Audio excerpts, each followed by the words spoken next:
Hello. Good morning, good afternoon, or good evening. This is Pamela, and you are watching Pam Entertainment TV. Listen, we have a great pop culture chat. You see that I have a guest, but before I introduce you, let me get all of the things out of the way. As you all enter, y'all make sure y'all hit that like button. And if you like what you see, subscribe. We've got a guest here, and I'm going to introduce you. Make sure you subscribe to her as well. But first, let me get all of these little things out of the way. Copyright disclaimer under Section 107 of the Copyright Act of 1976. Allowance is made for the fair use of for purposes such as criticism, comment, news reporting, teaching, scholarship, education, research, and fair use. All right. So also I wanted to say the information and ideas expressed of the guests in the video are not the opinions of Pam Entertainment TV unless specified. All information is alleged. And also for me, I don't know these folks. The views and opinions that are expressed by me are my own thoughts, concerns, and analysis. I don't know these folks personally or professionally, and nothing that I say is a statement of fact. It's just my opinion because I don't want to hear it in the comments. All right, people. Here we have, once again, one of my favorite guests. We have Danny Atherton. Danny does law. Danny does real estate. Danny does. Make sure you all are following her. I do have, let me get to that slide real quick.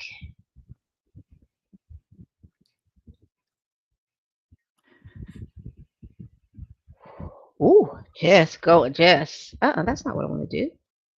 How do I get in these places? Technical difficulties, don't bind me. Well, while she does that, I'll make another disclaimer. Neither one of us are attorneys. Nobody that we discuss in this stream or any other stream has retained us or asked us to say anything on their behalf. Or alternatively, nobody has retained us to speak against anyone that we may or may not mention during this or any other stream. Here she is. Here's Danny. You follow her on her socials. There she is. I think the top is that is my Twitter. Facebook. No, that's Facebook. I don't use Twitter. That's Facebook. Twitter was a necessary evil for a prior engagement I was in. I don't use Twitter hardly at all anymore. And it's becoming extremely irritating and annoying. And that's why I stopped using it. The second one is my IG, and the third one, what is that? That's YouTube, I think. Yeah, that's YouTube. Yeah. But I'm not, I mean, you can find me on Twitter, but you won't see any real recent activity. Unless I'm just sharing something that I saw. But yeah. All right. So today, y'all, let's get into this. What we're going to go over on Tuesday or Wednesday, because when did that Kirk incident happen? That was Wednesday. So it was around that time. Derek Dixon did an interview with ABC News, discussing Tyler Perry and discussing his $260 million lawsuit. So, what we want to do is go over this particular lawsuit. I mean, excuse me, we're going to go over his interview. Now, let me see. What did I do with those timestamps? And y'all let me slide because I came in here running, child. I can Let's get these timestamps together. Lord, what did I just do?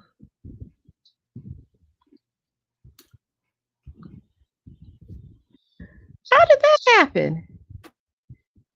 Girl, let me see if I can find these timestamps again. You need me to well, not airdrop, if I'm not mistaken. No, no, no. I went to open it. If I show you, then you'll see too much of my screen. But I went to open it and messed around, and it went into. I have like notes, like sticky notes up. And when I put it over in this other screen, I messed around and stuck it in my sticky notes. Oh. All right, so I'm doing something new. Let me get to it on how we're going to watch it.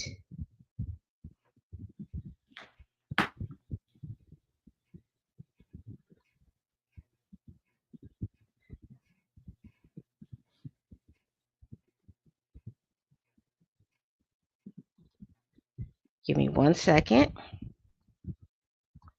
Let me make sure. Let me put you over here.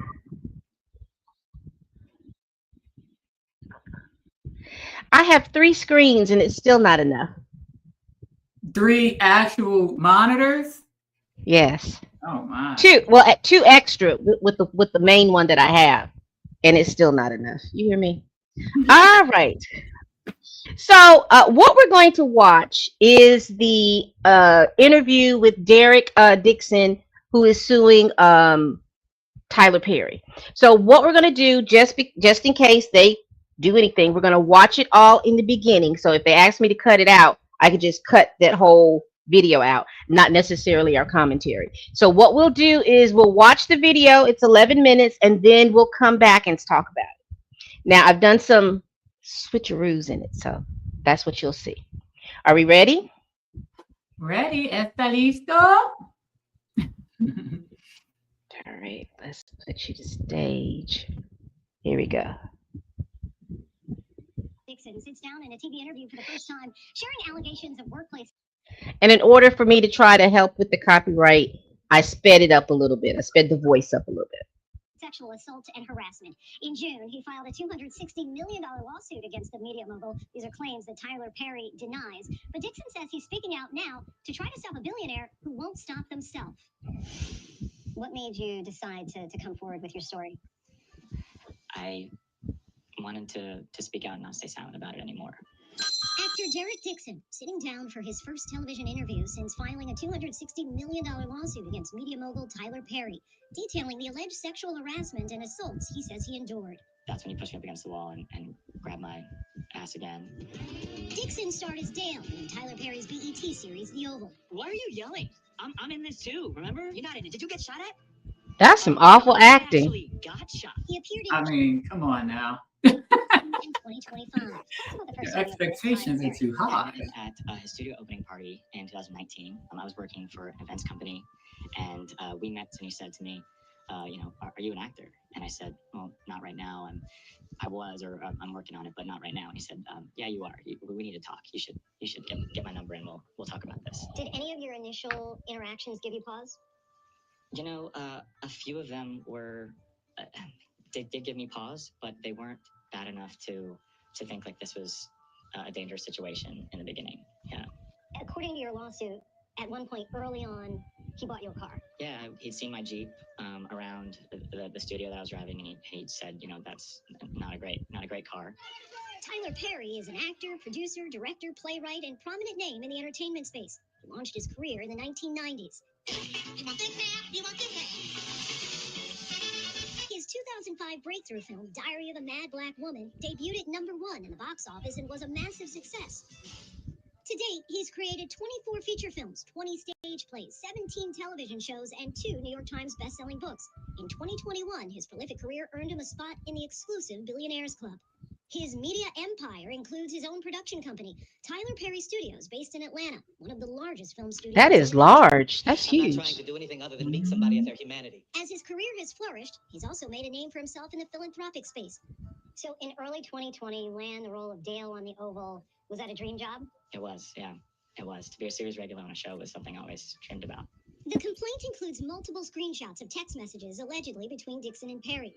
Ooh, those text messages. I said, nice picture. He said, yeah, the water looks calm. He said, Get nice you picture. every You see a time. stud in that picture? Rude. And I said, LOL, yes, that's a stud. And all these texts, I tried to de-escalate them and make a joke out of them. Some of the messages more sexual. And I in want nature. to One of them says, what's it going to take for you to kind have of guilt, talk about sex, that and all around de-escalation love? thing when we get I to love that. that you would let someone hold you and make love to you. Now, the complaint also alleges that in January of 2020, there was an escalation from the text messages to Tyler Perry's behavior becoming physical. Can you explain that first alleged incident? Yes, we were over his house. We're having some drinks in his guest house, and it was late at night, and he has a guest quarters, and said that you can sleep there instead of not driving. And his house is far from Atlanta and where I was living, and I got into bed, and then I noticed that he climbed into bed with me as well, and started rubbing my leg, and I jumped up out of bed, and he has said, turn around so I can look at you, and just commented on how I looked, and then he got up and left. So I thought after that instance, it was pretty clear that I was not interested in that type of a relationship. It was very, very strange. I mean, I think it's okay that people try to make a move or shoot their shot, but if they get rejected, I think that they should stop. And so I thought it would stop after that, and it didn't. At the end of the second season, Dale gets shot in the chest 4 times. Why was that especially concerning for you? Ooh, that That to acting. me was, if I don't make him happy, I could stay dead on the show. And the complaint specifically says, and I just want to quote it, Mr. Perry made it clear to Mr. Dixon that he would kill off Mr. Dixon's character if he did not indulge Mr. Perry's sexual harassment. Was that message clear to you? For me, that was his way of showing his power over us and our careers, and that he doesn't have a problem with just killing one of us off. You're also a screenwriter and had written a TV series called Losing It. Tell us about that. He ended up wanting to read it, and I at first was like too embarrassed to even send to him, but he did, and he said he loved it and wanted to shoot the pilot for it. All right, let's go to June of 2021, another alleged incident that you outline in your lawsuit where you're again at Tyler Perry's home in Atlanta, and it ends up with you locking yourself in a bathroom. We started out having drinks in the living room like we have done before, and it got to a point in the night where we were both kind of feeling drunk, and I remember we were walking back to the guest area where I've stayed before, and there was this health monitor scale on the way, and I was like, "What is that?" And he said, "Well, you have to be in your underwear to measure, whatever. So you should do it." He reached down and pulled my underwear down and grabbed my ass, and I tried to stop him and pull back my underwear up, and he kind of grabbed my arms and said, no, it's okay, just go with it. And I said, stop, I don't want to be naked, I don't want this. And he was just like, no, I'm not gonna hurt you, and just continued. And in that moment, unless someone's been through something where they have their control over their bodies taken away, you don't really understand the kind of feelings that you get in that moment. It was almost like every thought came through my head, to run, to fight, to freeze. I didn't know what to do. He says he de-escalated and distracted Perry and eventually locked himself alone in the guest house bathroom. The day after that, he called several times, and I ended up getting afraid of what was going on the other side. So I picked up, and that's when he said, he was sorry for what happened. He doesn't know why he did that, and that maybe he was self-sabotaging or something. And in the same call, he said, and don't worry, we're going to do your show. In the lawsuit, you describe this as a calculated pursuit of you by Tyler Perry.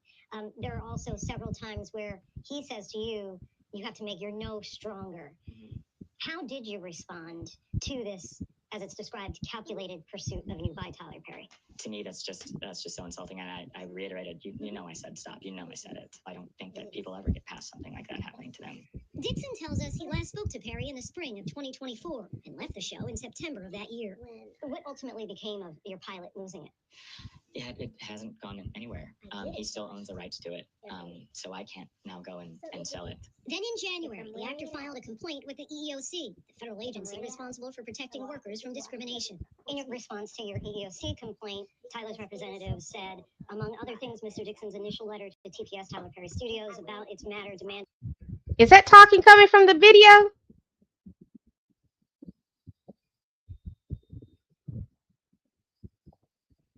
You paused it and it stopped. So probably. Okay.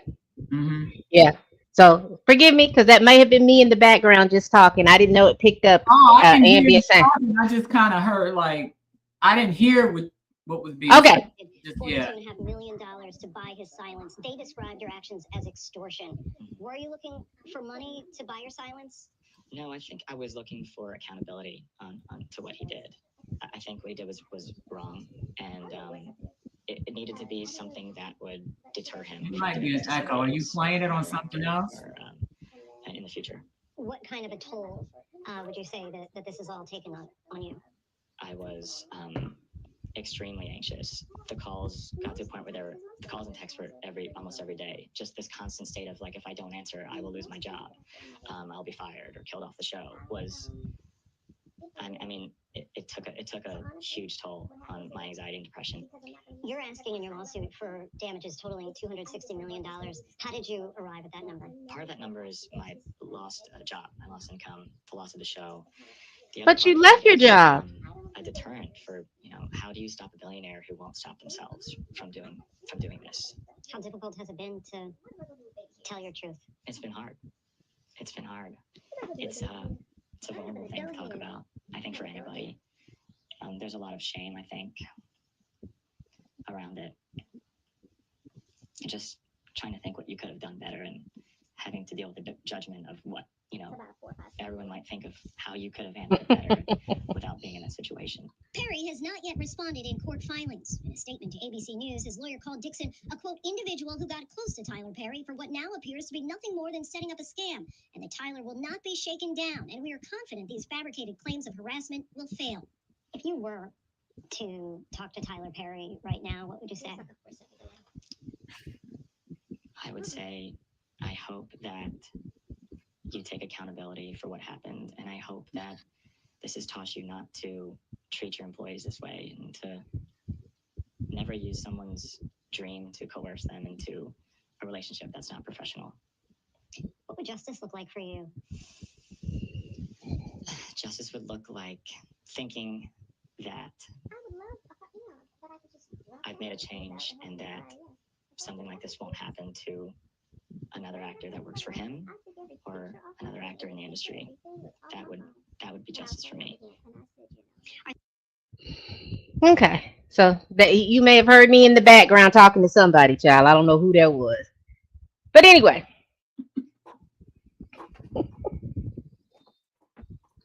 Anyway, that is the interview.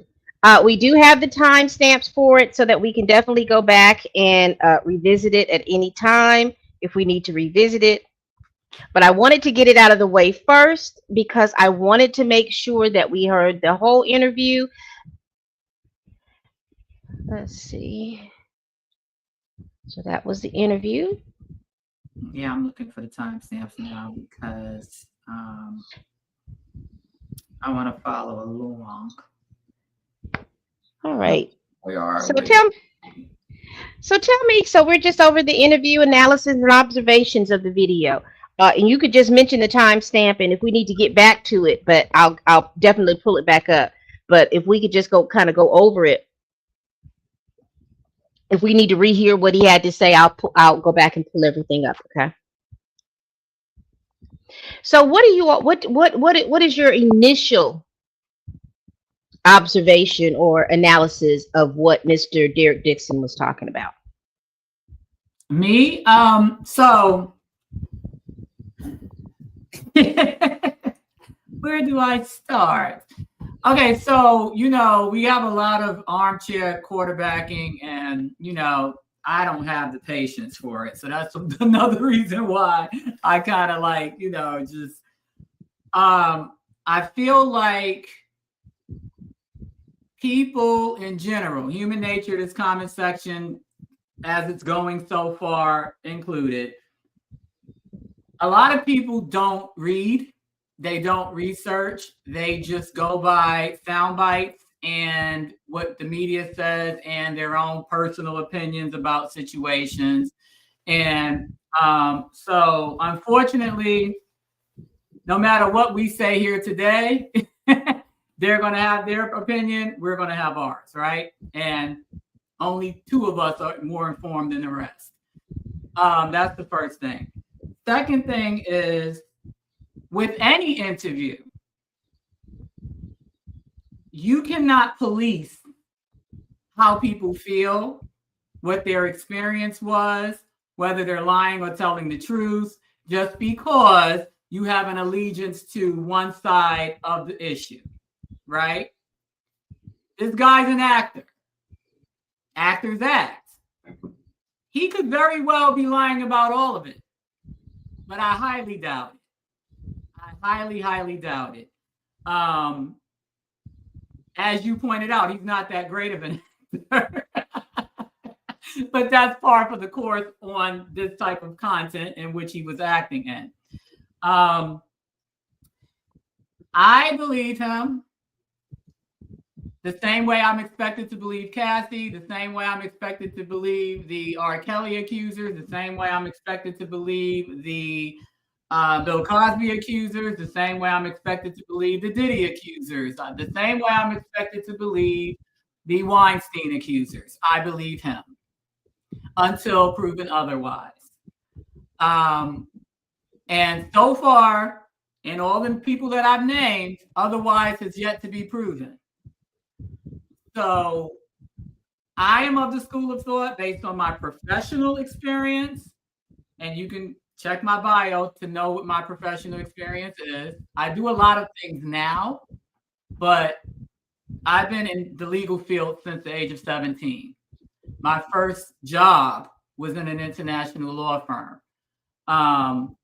So I know law. I know litigation. I know that no one in their right mind would contend against someone. Forget about money, forget about influence, forget about whether you like them or not, their movies or not, what they stand for or not. No lawyer. I mean, you literally have local car accident attorneys that will deny representing people. So what makes you think that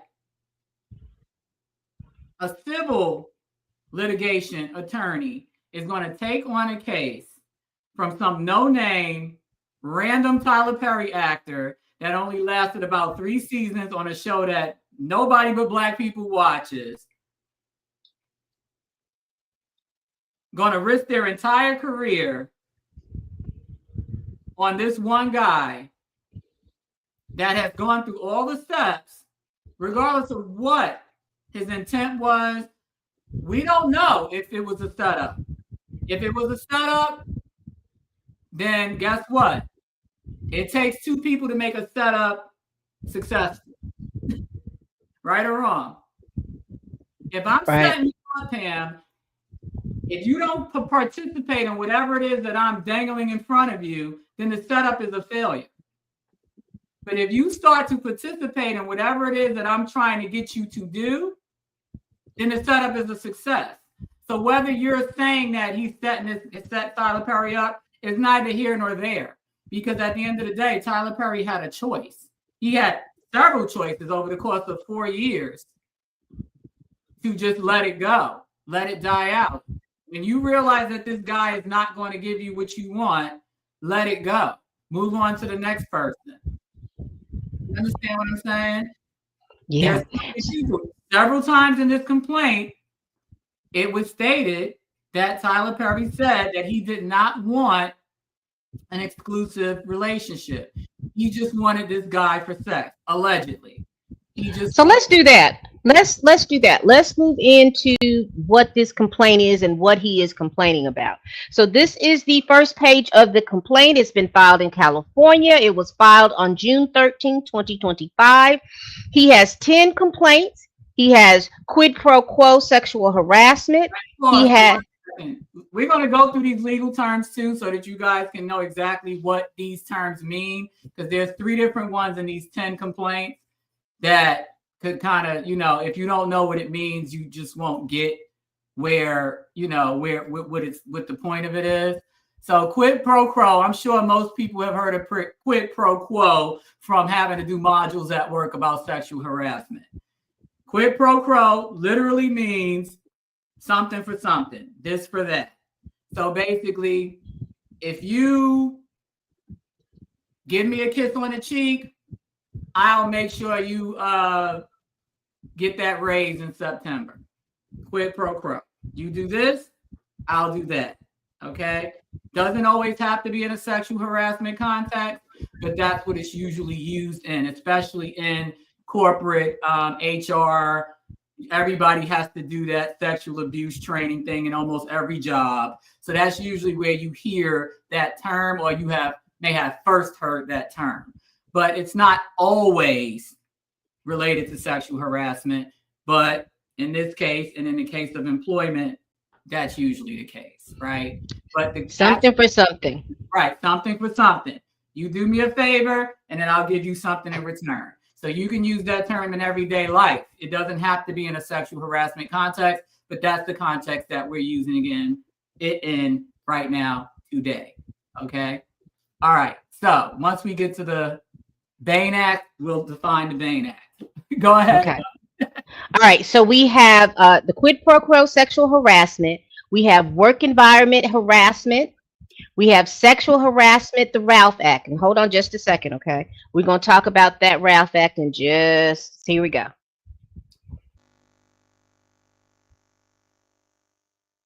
You want me to read it? I think your sound went out.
I'll read it while she's doing that, but yeah, she said give you one. So I'll read it. The California Ralph Civil Rights Act, California Civil Rights Code Section 51.7 is a law protecting individuals from violence, intimidation, and threats of violence based on protected characteristics such as race, religion, gender, sexual orientation, and disability. It allows victims to pursue civil lawsuits for damages, including pain and suffering, lost wages, and punitive damages, and can be enforced by the California Civil Rights Department, CRD. The act covers various hate-motivated acts from physical assault and property damage to verbal threats and harassment. So, just in case anyone's wondering why he's doing this in California versus Georgia, because we all know that Tyler Perry Studios and where the shows are taped is in Atlanta. The reason why this guy is, and it's in the complaint, we're not going to go through all 45 pages of it, but the reason why Derek is using the California jurisdiction is due to statute of limitations issues, and legally he can, because toward the tail end of the situation, he was living in California, and Tyler Perry also has domicile and business. Basically, his business is in Georgia and California. So legally, it's under the umbrella of who Derek is able to sue civilly. And like I said, Tyler Perry also has a home in Los Angeles, so he has California residency. So all of that, in addition to the generous statute of limitations afforded by California law, is the reason why California law is being cited. And like Gary said, they also have more protections in place. California can be its own country in a lot of ways.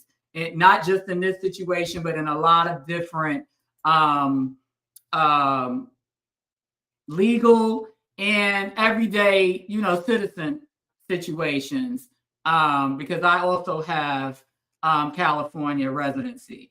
And I noticed that when I achieved that, it's way different than achieving that where I live and where I have lived. And I've lived in 3 different states over the last 22 years. So, can y'all hear me now? Yes, crystal clear. So yeah, that's I apologize for that, because when I like my headsets, but when my telephone rings or when anything comes up on my thing, cuts it out. It cuts the sound out, and I don't know how to get it back yet. So I apologize for that. So we've gone over the Ralph Act. Yes, and why he chose California versus Georgia. Oh yeah, because he moved in this. He stated in his lawsuit, and we'll probably get to that he moved because he was trying to get away from Tyler Perry. And I'm like, Tyler Perry has residence in California, Georgia, Florida, and New York, if I'm not mistaken, and the Bahamas. Okay, that was one of the complaints happened in the Bahamas. All right, so let's get back to that again. So we have workplace gender violence. We have a violation of the Bain Act, and I do have a slide for that as well. You do? Okay, good. There it is right there. The Bain Act is California Civil Code 52.1, also known as the Tom Bates Civil Rights Act, is a civil code in California that forbids people from interfering with a person's constitutional rights by force or threat of violence. You got extra so you to see add. A lot of these acts are overlapping in terms of what they cover. And to me, from a plaintiff standpoint, I think that's smart strategy, because you got to kind of cover everything that's similar and that can overlap. Because if they don't get, when I say get him, I'm saying it because that's just the way I talk. But if they don't get him on Ralph, they can get him on Bain. If they don't get him on Bain, they can get him on Ralph. Because there's always that, nuance. And but a lot of the coverage is overlap. All right. So let's do this. So we're down there with the Bain Act. We have sexual battery. We have sexual assault. We have negligent retention, intentional infliction of emotional distress, and retaliation. So these are all the things that Tyler Perry and Tyler Perry Studios and Action LLC are being sued for. Now, some things that I think Tyler Perry is being sued for the multitude of some of these things, but I think some of these actions only and Action LLC is being sued, or Tyler Perry Studios being sued. But what did you want to go over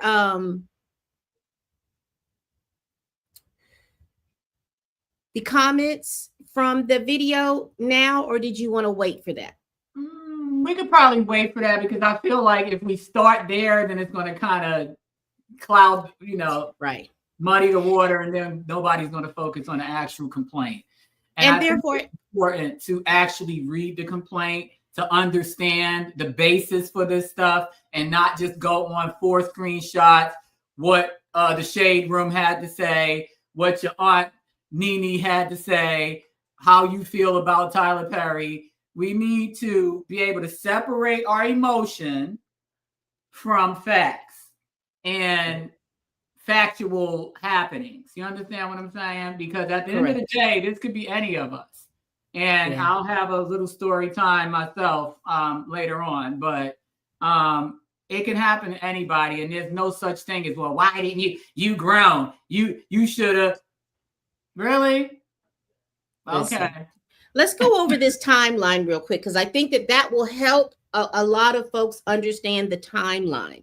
Because a lot of times when we see a lot of these civil lawsuits, it would have happened 2002 and they're suing in 2020.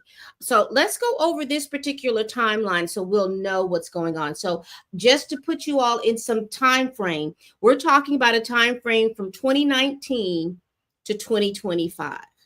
Okay, Right. so let's go over this timeline. So I'm starting right here. Constant interaction. There's no gap. Maybe summer vacation, but other than that, there was no gap in the contact, context, or harassment, with the exception of a short span, right, Pam? When the guy finally was like, enough is enough. There was probably a 5-month span of no contact. About 5 or 6. Yeah, it's about 5 or 6. Yeah. So let's get into it. So Dixon meets Tyler Perry in Atlanta. Dixon was working for an events planner organization called Legendary Events. He meets with Tyler Perry, and that's in September of 2019. So between September of 2019 to October of 2019, they exchange telephone numbers because Dixon, they have a conversation, and Dixon tells him that, he's been on and off working as an actor. Tyler Perry says, no, I think that you are an actor. Get in contact with me. I'll see what I can do and make it happen. Dixon does a phone audition for Tyler Perry, and then by October 2019, he lands the role of Dale in the TV series Ruthless. So by that time, a couple of months later, Tyler Perry sees him driving in and out of the studio in this beat up Jeep. So he decides that he's going to buy a car for Mr. Dixon, and Mr. Dixon accepts the car. Now, pause. September. Go ahead. Because a lot of points were made about this car. In context, for those who have, now obviously we know that wasn't the intention, but let's just look at it objectively and as everyday citizens not exposed to billionaire celebrities. When you work a job, there are certain fringe benefits that come with that job. You have pharmaceutical reps that get really nice cars to drive around and go to the doctor's offices and the pharmacies, pushing their meds and trying to get the doctor's offices and pharmacies to dispense their medication. Prime example, I have a good friend of mine who I've sold several homes to, who she's in a top position at a clothing retailer. She started out as a buyer, and now she's, in the C level. They gave her a Tesla. That's how she gets to work every day. This is a common occurrence, basically. I worked in corporate America a full 20 years before I finally got out, starting at the age of 18. So you do the math. That's something that is a common occurrence, separate and apart from billionaire celebrities, that happens in working environments where you are giving things and not expected to have sex with the person because they gave it to you.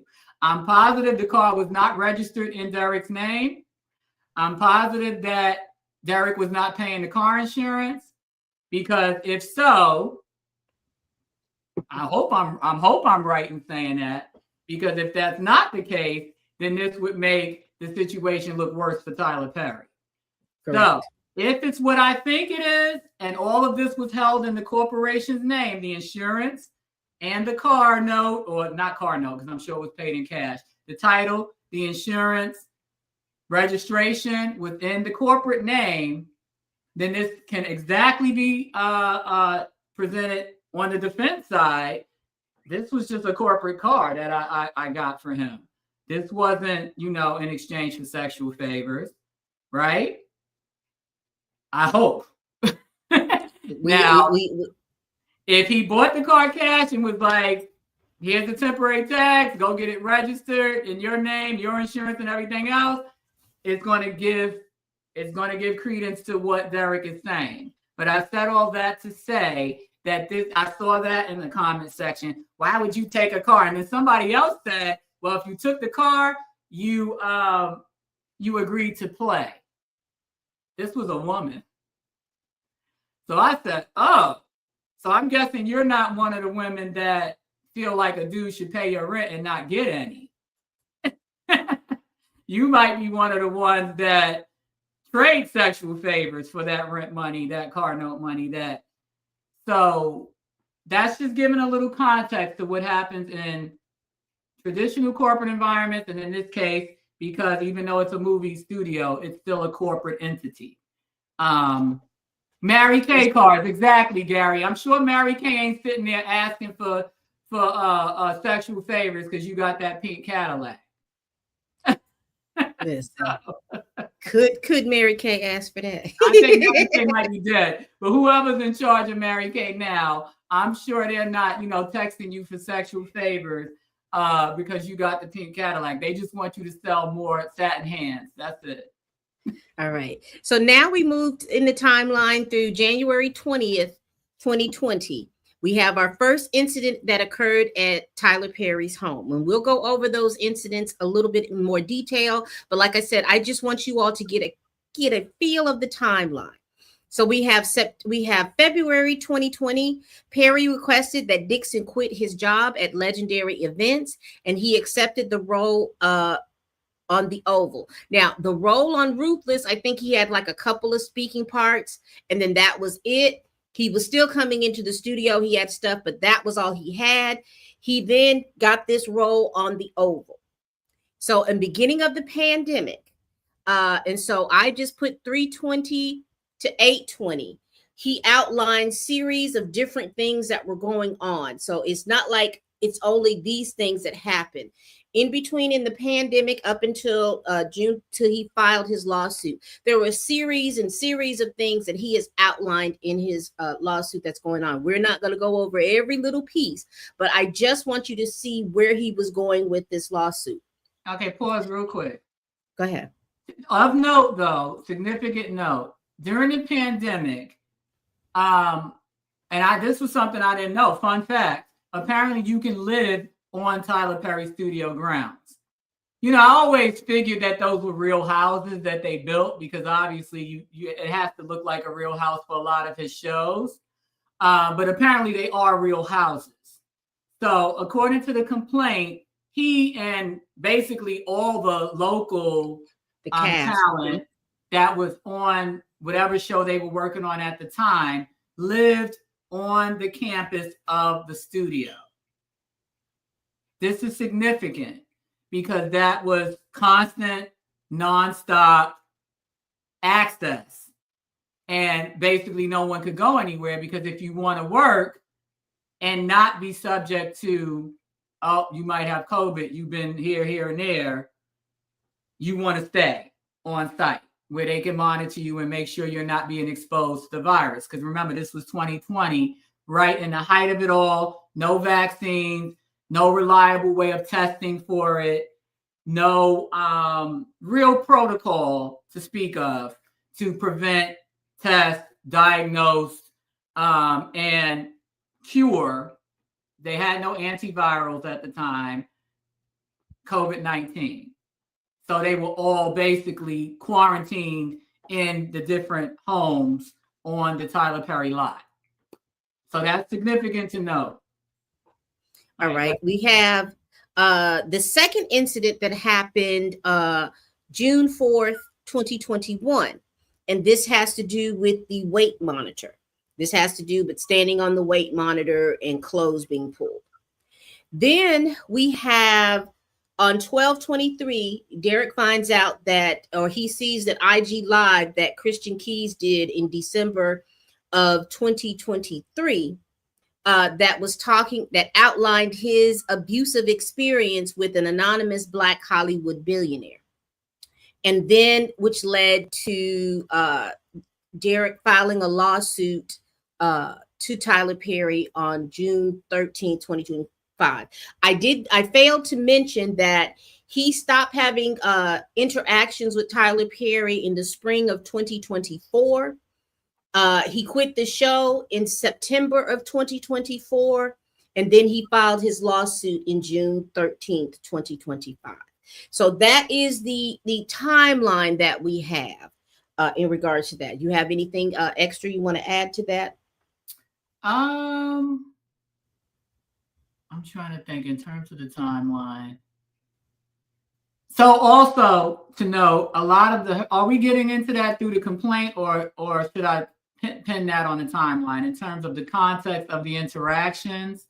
Because I know that there was a lot of question about that too. wherever you feel. If you want to talk about it now, we're fine, because we're basically now just getting into the lawsuit and getting into all the little different things. So wherever you want to put that in, let's go ahead and put it in. All right, I'm not going to get into too much detail because the actual complaint is in my show notes for this episode. So just click on it if you want to read along. Like I said, it's 45 pages. Probably the last 10 or 15 is just basically reiterating in summary what each complaint outlined. But in the context of the actual interactions, these interactions happened mostly over text, graphic text when you have them in context. He did say in the ABC News interview, if you were tuned in as Pam was playing it, he did say that he tried to de-escalate. And even before this complaint was released for our consumption, before this Lindsey interview was happened last week or earlier this week, before anything, I said in writing in a group chat that I was in that it sounded like he was trying to, I didn't use the word de-escalate, but he was just trying to answer him because he had to answer him. But it was clear that he wasn't on the same page. Correct. And I've been there. Recently, I've been there. Because, you know, men are men, right? Men are men. And if you're attractive, they're going to shoot their shot. They don't care if you're married because they're married. They don't care if, you know, because at the end of the day, that's probably, and I made a joke about this probably a decade ago. I've been married 22 and a half years now. But I made a joke about that because, you know, we talk, married couples talk, friends talk. And, you know, I had a couple of single friends asking me, well, why would a married man cheat? That's just stupid. I said, the best possible scenario is to be married cheating with someone else that's married, because you both have something to lose and you don't have to worry about anybody. Usually it's kind of a Tyler Perry arrangement, because I'm going to actually use the Tyler Perry context. Several times in this complaint, Tyler Perry made it very clear that he did not want exclusivity with this guy. He just wanted a sexual relationship where they both had their own separate relationships going on. He did not want any emotional ties to this guy. He did not want the guy to have emotional ties to him. He just wanted him for sex. Tyler wanted to be able to do his own thing with whoever he's with. He wanted the guy to be able to do his own thing with whoever he's with or ended up with. Okay, so that's Let me go over that text. It says here, what is it going to take for you to have guiltless sex? Have y'all found that yet in therapy? Now, when he says y'all, you all need to understand that Derek Dixon was also in a relationship with someone. Mm-hmm. Yes, it's the exact same kind of car, Geometro. I don't know what that means. He said, Derek answers, giving up my religious guilt, becoming a Buddhist. That's so cool. Where you came from? Unfortunately, Derek, I have friends who are in their 50s and 60s who are still dealing with that, and it's so sad. You can have freedom from religious guilt and still believe in Christ. Yeah. So basically, I also said before any of this stuff was released and only those text snippets came out, I also said that he was weaponizing the guy's therapy to try to manipulate him into having sex with him. Now, keep in mind, Gary, this text message is part of prior conversations. This is not the first conversation. This is going toward the tail end before Derek finally threw in the towel and said, I'm out. I don't care about breach of contract, because when Derek decided he was not going to do this anymore with the back and forth and the texting and Tyler pretending that he was going to release this TV show that he had been dangling in front of him for 4 years, and then turned around and bought the rights to it, so that the guy couldn't get out from under him. Tyler threatened him with breach of contract. This conversation where he's saying, when are you going to, finally just let it go and realize that God ain't going to be mad at you for doing gay things, that was toward the end of the 4-year harassment streak. So that's why I implore you, read it. If you commute to work on a train, bus, plane, sit down and read it. Don't go by 5 screenshots that Atlanta Black Star posted in the very beginning. Don't go by, oh, I'm a Tyler fan, so I don't want to hear nothing. Don't go by, what your cousin, sister, uncle, aunt said. Read the complaint. Let me read this part for you. It says, plaintiff carefully navigated a friendly demeanor to prevent the loss of income and opportunity in one hand, and in the other, a firm boundary against Perry's advances. Often when Mr. Perry started drinking, he would demand more attention from plaintiff and get more aggressive with his flirting. On one occasion when Mr. Perry was drinking, he started to become extremely annoyed when Mr. Dixon avoided him. Mr. Perry stated that of the 600 people in his phone book, he only wanted to talk with Mr. Dixon. Now, look at these text messages. It says something about treat myself right. What are you doing? He doesn't respond. Derek. And then Derek responds. He says, just talking to my sister. Then he's got eye roll. Fine. Good night. I'll go through the 600 people in my phone book and be annoyed that I don't want to talk to any of them. And then Derek says, trying to get off so I can go to sleep, LOL. And then he says, I understand, LOL. LOL, apparently you're not the only one that's been drinking tonight. And then he says, I just started. And then he says, they didn't.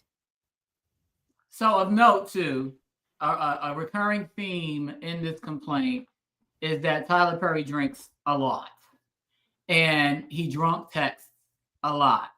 Now, that's not an excuse, because I'm of the firm belief there are 3 conditions in which you're going to get a true person's true intent and real personality: being drunk, having dementia, and having Tourette syndrome.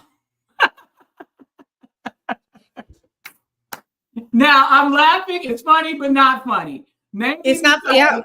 I am a provider for people with disabilities now.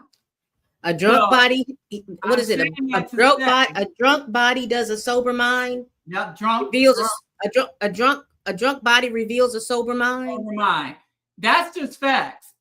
Drinking is actually truth serum, because just like I said, being drunk, having dementia, or having Tourette syndrome, you don't have the ability to control intrusive thoughts. You don't have the ability to control impulsiveness, because you're just, all that's out the window, right? That's a mechanism of these diseases: alcoholism, dementia, Tourette's. That's why there are medications to quell and reduce those impulsions to say whatever's on the top of your mind. Whatever reason, you don't have inhibitions, like Gary pointed out. Your inhibitions are unable to be controlled, especially when you get to a point in that drinking where you're just, doing whatever and saying whatever. It also gives you more courage to do things that you would not normally do. That's why a lot of, prostitutes, strippers, people in the sex trade tend to medicate themselves with alcohol and drugs, so that they can release those inhibitions and just do whatever it takes to get the job done. Okay, so that is a recurring theme in his complaint, that almost every time he had some type of physical or verbal or text exchange with Tyler Perry, he was usually drinking, and admitted as much in the text messages, or while they were in person, he would feed Derek alcohol as he would be drinking. And Derek did make a, right, Gary, exactly. So too, and case managers in addiction, you're on the same plane as me and Pam. She was a social worker. I was a teacher. I am now a provider for people with disabilities. It's all in the same family. We all deal with psychiatry, psychology, disability, behavioral issues to some extent. And it's always that common thread, right? So that's another angle that both Pam and I are playing. We're playing the professional lens and the, the everyday person social lens. Yeah, that child. So, you have to understand that people are people. Human nature is human nature. But at the end of the day, facts are facts. And time will tell. But so far, not so good. And I mean, that's just being real. It's not about who you like, who you don't like, what you prefer, what you don't prefer. There's nothing to be gained by pretending like that big ass purple elephant is not standing in the room. Correct.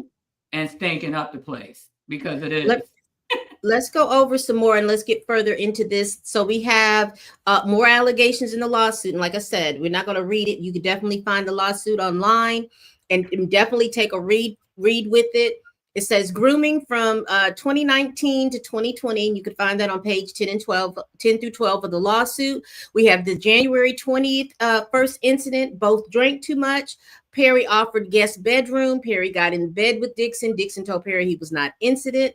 He said that he wasn't that sexual. After the incident, Perry continued to call and text. The more Dixon ignored Perry, the more aggressive Perry became, until finally Perry offered Dixon a part in his new show called The Oval. And that's located on page 13 of the lawsuit. Dixon immediately understood that his job security depended on his relationship with Perry. From this point on, Dixon worked with the constant fear of losing his job if he did not engage with and endure Perry's sexual things. So here is the section about Perry advised Dixon to tell no one of the relationship. Now, this is that thing when you're talking about being in the workplace, because some of the things that he talked about in this lawsuit, and this is what got my cackles running. He was texting him while he was on the set. He was telling him, "Oh, your booty looked good in this thing, and the way you were walking, all of these things." Now he's texting him all of this while they're working. He's also telling him when he felt like Dixon was pulling away, he kind of hinted to the fact that, and if you went back to the interview where it says the second season of the Oval, Dale got shot. Dale was Dixon's character. And the interviewer asked her, why was this concerning? And you remember him saying, because he had seen Tyler Perry leave in suspense, because I don't watch a whole bunch of that stuff, in suspense about a person's character. So they could be dead or they're not dead. And so if he decides that he doesn't want you to come back to the show because you're not doing something that he wanted you to do, you could be killed off.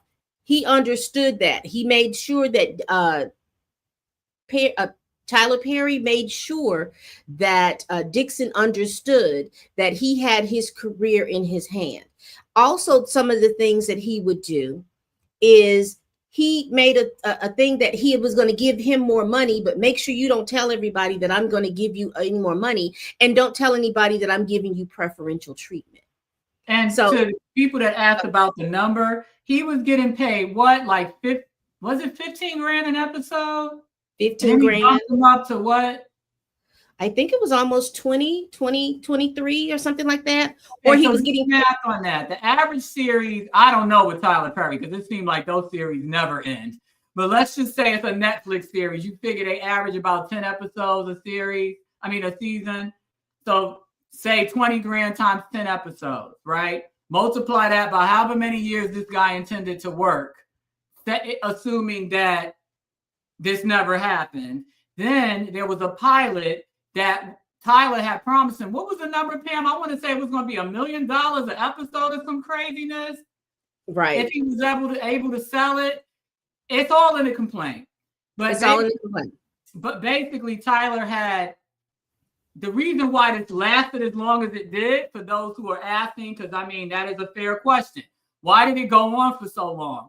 Because from the very beginning, almost very beginning, Tyler had promised Derek that he was going to get this script show concept that he came up with, and off the ground. shot to Netflix. And there is a Netflix reference in the complaint and an actual name of a contact at Netflix who he claimed didn't want the pilot, but he had strung him along the whole time, saying that he was going to get this pilot off the ground and that he thought it could make $1 million an episode. So if you start running the meter on all this money, now think about it, $1 million an episode times how many seasons could it have gone if it was truly a good show? It could have been 10 seasons, 10 episodes per season, multiplied by $1 million per episode. Every time it gets renewed, that per episode amount could easily double, triple, quadruple. You understand what I'm saying? So you have to. Go ahead. I was gonna say I got a correction. He was getting $10,000 an episode, and then it offered boosted up to $16,000 per episode. 16 an episode, and that's a lot. You got people that in 2 episodes he's making what the average American makes in a year. The average teacher makes in a low cost market like a Alabama or a Mississippi. He's making more than an average teacher in Mississippi in 2 episodes just to keep quiet. So you have to understand context. Context is very, very important. 3 episodes, he made more than I made my first 2 years teaching. That's why Danny does it all, because Danny could not survive on a teacher's salary. You see what I mean? This is true. And all of this was part of in this lawsuit about his deal with Netflix and stuff like that. That was part of the carrot that he was throwing in Derek's thing. He says, as soon as I finish these deals, then I'm going to be working on this deal to get your pilot underway. As soon as I do all this, we're going to work and do what we need to do on your pilot. So I wanted, go ahead. I wanted to go over this text right here, because remember earlier I talked about taking photos of Dixon's buttocks while he was on set. And remember, when you do text messages, people, I need you all to understand that. When you type what you type, you got to stand by what you say, because these things are forever. They're just not going to go away. When you sit and initially type something, you're basically, it's just like. It's a fingerprint. It ain't never going though. It's DNA. It's never going. Yeah, it's not going anywhere. You can stomp on your phone. You can throw the phone in the fireplace. T-Mobile's going to always have that text message. Yeah. So it you're will talking never about, go away. So there is a flirtatious situation going on here, because as someone's director, as the producer of the show and the writer of the show, because these are the things that Tyler Perry is, you're taking pictures of someone's behind. And keep referencing said behind, because Pam was laughing at me last night, because I was doing a cram session studying all of this, and she had texted me, and I said, "Girl, I'm only on page 23," because I had to call my gay male friend to ask him some stuff, because I'm like, I'm not in the LGBT community, and I don't want to misspeak, nor do I want to make assumptions. So I had to ask him, what does this mean in context? And I'm reading the text messages. I'm like, because I don't understand this terminology. I kind of use context clues, but again, I don't want to offend anybody. I don't want to be wrong. So Gary says Snapchat. That don't even disappear either. I'm guaranteeing you that can be subpoenaed. It might disappear for us, but I think it stays out in the ether or whatever forever.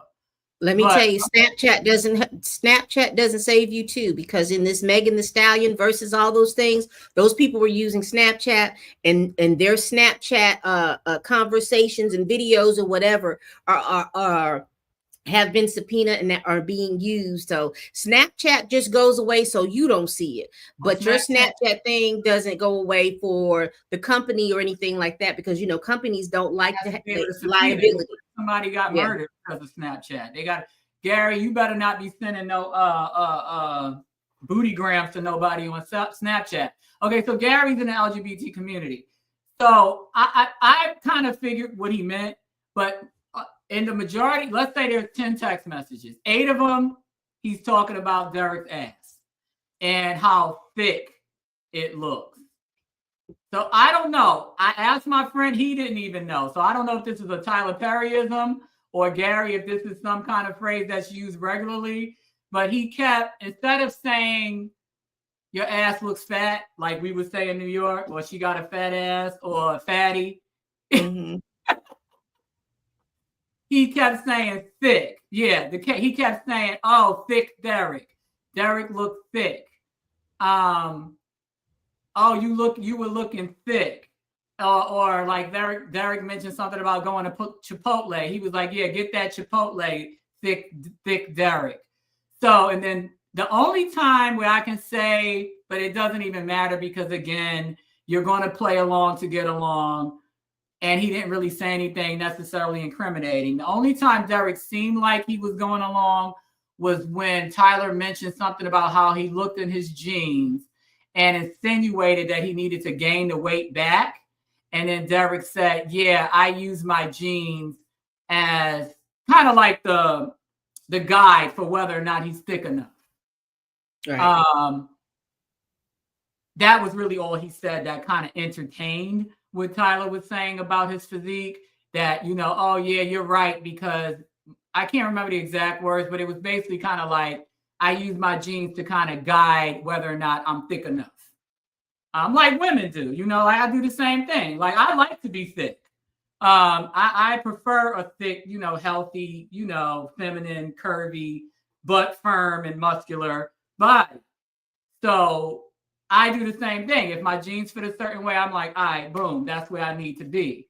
So that's kind of like what he was trying to say in that particular text exchange that could possibly be misconstrued as him cooperating with the sexual harassment. Because he was just kind of it was more like a clarifying statement than it was participatory, if you will. And here's the slide talking about Dixon signed a purchase agreement for his pilot pitch to Terry. Perry purchased the rights to losing it from Dixon, but did not try to sell it to any network. In fact, Perry was under contract with Viacom CBS, preventing him from selling Dixon's show for an additional 2 years following the purchase. In other words, Perry spent money shooting a pilot for a show, then purchasing the rights to it, knowing that Perry could not sell the show for 2 years. Clearly, this was done for the ulterior motives of silencing Mr. Dixon. And that might be billionaire Perry, because it could be twofold. And like I said, I'm not familiar with none of this. But when I read that initially, it was like he knew that. I felt like he knew that Dixon didn't know the ins and out of his contract. So he didn't know that he couldn't push another, and why he did not push this to Viacom, I don't know. That's not my business. But he knew that he couldn't sell Dixon's show even after he purchased the rights. It wasn't like he was like, hey, I'm going to put you in the room with someone so that you can have your stuff and then you can sell it to the networks. He knew that this was going to keep, in my opinion, he knew that that was going to keep Dixon around. Right. And I mean, I pray for the day that I can just pay $2 million for something and not use it. Just the idea that he dropped $2 million on something he had no intention of ever using is just wild. Diabolical. It's wild to know that you were going to drop $2 million and you know you were not going to use it for nothing. And $2 million to a billionaire is probably what? Probably 2,000 to us. You know, it's just like, because to me, that's still a lot, but I'm just like, wow. But, well, yeah, I'd say maybe 200 to us, because 2,000 is a lot to me too. Shit, I'm not trying to give nobody 2,000 of my coins and not use what it is that I bought. But it might have been a small price to pay for silence had it worked out. So I want to read this section right here real quick. It says, on or around March 21st, 2022, shortly after seeing each other on the set of The Oval, Dixon and Perry began shooting the pilot. Perry called Dixon following the shoot, telling him that the show would net $2 to $3 million per episode and run for 2 seasons guaranteed. Mm-hmm. So he was already, now let's just be very, very clear. You are a waiter in an events planning situation, and you're waiting on tables and doing like that and making sure everything is, your guests are fine. To go to being an extra on one show, then a series regular on another show, then have the ability to pitch a show to this person, and then he picks it up, he buys it from you. He purchases the rights from you. And I don't know how much money was exchanged in that. And then he's telling you, hey, we finished this pilot. I bet you we can get $2 to $3 million an episode, just guaranteed for 2 seasons. So that's each, nowadays, it used to be a season was 25, 26 episodes. Nowadays, it just depends on what platform you're on. Yeah, so like streaming, it's like 8 to 10 on average. Yeah. So I was going to just say 12. So if you can get 12, if you can just get 12 episodes at $2 to $3 million, I'm not doing the math in my head, but you take that for 2 separate episodes. By the time you pay all that, you're looking at 10, maybe 11, 12, 13, 14 million dollars that you may net for yourself. $48 million just on 2 years. Yes. Of 10 episodes per. So when y'all say where this number come from, 48, we already 48 million in on that 260. Right. Now let's say this show would have took off and it would have been another Law and Order. Doubt it, but let's just say it would have been another Law and Order's been on since I was in middle school. And I'm in my 40s. So if you would have looked at this, if it would have took off, let's say that it was just one of those shows and it would have taken off, and let's just say that it would have gotten on a platform where it had like 12 episodes, and they did the seasons, and he had like 4 to 5 seasons. Mm-hmm. You're already at 50, almost $60 million for those 45 minutes, if we're talking the lawsuit bound about the $260 million. And the $260 million number is a number to prevent someone from doing something again. He is a billionaire. $20 million may not work or hurt Tyler Perry, but $260 million, he's going to feel that. He's going to feel it. He's going to feel it. And also, let's be clear, I'm positive he has a lot of liquid cash. But the average celebrity that's not a billionaire, you have to know the difference between liquid wealth. And when I say liquid wealth, I'm talking about you can go to Chase Bank, because you should only keep about $250 in each account due to FDIC not covering any more than that. So you probably got about 30 damn bank accounts just to house a few $1 million. That's liquid wealth. That's money you can go into Chase Bank. That's my bank. And pull out in a briefcase, do the ATM machine, do a wire transfer. That's liquid wealth. Asset you wealth, can get your hands on it. Right. You can touch it and get it like as soon as you need it. Asset wealth, houses, cars that retain value, classic cars. Furniture, equipment, artwork, jewelry, that's asset wealth. Then you got your wealth in your business valuations. What are your businesses worth now versus the potential that they have to be worth? So that's where this whole billionaire number comes from. Dude doesn't have $1 billion in the bank.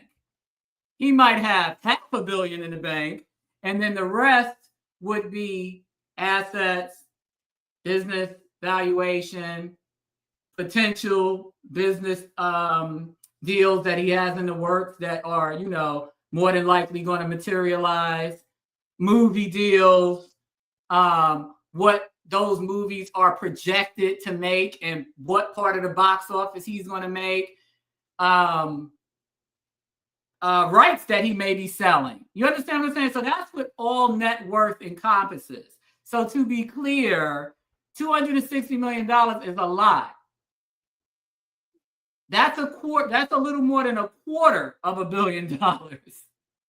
So if he only had, let's just say, if he only had $500 million, which is 500 million in the bank cash, and somebody's trying to tax you for 10 million over $250 million of that, that's half your liquid wealth gone. So you have to think about the strategy behind that. Tyler bought the rights to Derek, I guess, concept, because it never became a show. Tyler bought the rights to the concept of the show, which is called Losing It. I don't know what it was about. It was never revealed what it was about. But he never shopped it. He pretended to shop it to people. In the complaint, they only mentioned Netflix and some guy at Netflix that declined it. But we don't know who else he shopped it to. It appears that he shopped it to nobody, and he might have very well had lied about the dude at Netflix just to shut Derek up. Because, you know, he's got a real tight relationship with Netflix. So he could have said, yo, I'm going to use your name just to get this guy off my back. But, you know, we ain't rocking with this. You know what I mean? Could have very well, that might be why the guy was name dropped in the complaint. Right. And again, Derek wouldn't have known any of Tyler Perry's contracts with Viacom or anything like that. The only thing he knew is that Tyler Perry, he paid, because he paid him. He had to pay something because it said Dixon signed a purchase agreement for his pilot. So he purchased it from him for a certain price. What that price was, I do not know. It doesn't say. But Dixon had no ability to know that when he did that, that was, in my opinion, that was a way. If we look at with everything, because again, we're going to believe Derek until it's shown to Tyler Perry pulls out his stuff and let us know what's going on. There's no way there is no way for him to know what Tyler Perry's contracts are. But Tyler Perry knew what his contract was. This seems like something that he did to appease him, but to keep him near. Right. And if you know somebody who is manipulative, they do certain things like that. They will manipulate the situations and they'll make it seem like you are walking into this with all the knowledge in the world that you have, but you don't have any of the knowledge. They make you feel like what they're doing is not, there is no ulterior motive, but there is an ulterior motive. Right. He knew buying this. They tether themselves to everything that can make or break who you are. You understand what I'm saying? Like in terms of your career, your ability to navigate away from that space safely. So that's part of the lawsuit too. You have to remember, you have your compensatory damages, which is that money that he lost and will lose, because I guarantee you he won't work again if Tyler has anything to do with it, or anybody that's strongly allegiant to Tyler has anything to do with it. That's the first thing. So he needs to be able to survive until he's about 80, because dude is really young. Then you got punitive damages, which is the punishment. You didn't effed around and found out. So that's the pain and suffering, the trauma, the PTSD that the complaint says he was diagnosed with, all that kind of stuff. Basically the psychological torture that you had to go through in order to navigate the situation. So it's all encompassing, and that's where the number is coming from. A lot of people see the number because that's money that none of us will probably ever see unless we win Powerball. And even then, if you take the cash option, you won't see that money. Which is so sad. But I'm just like, give me 20 million. I don't even need 20. Give me about 3. I'm really good. I'm good with flipping things. But you have to think about it in that context, and you have to think about it in the context of who he's suing. He's not suing his landlord. He's suing a billionaire. A billionaire over his entire portfolio of financial assets. So, that's how you got to look at it. And you also have to look at it as no matter what he's suing for, that's not what he's going to walk away with. Just like I put in the chat earlier to Gary, who was trying to, take me out of pocket. But we cool, Gary, we cool. Many of us have been in car accidents, right?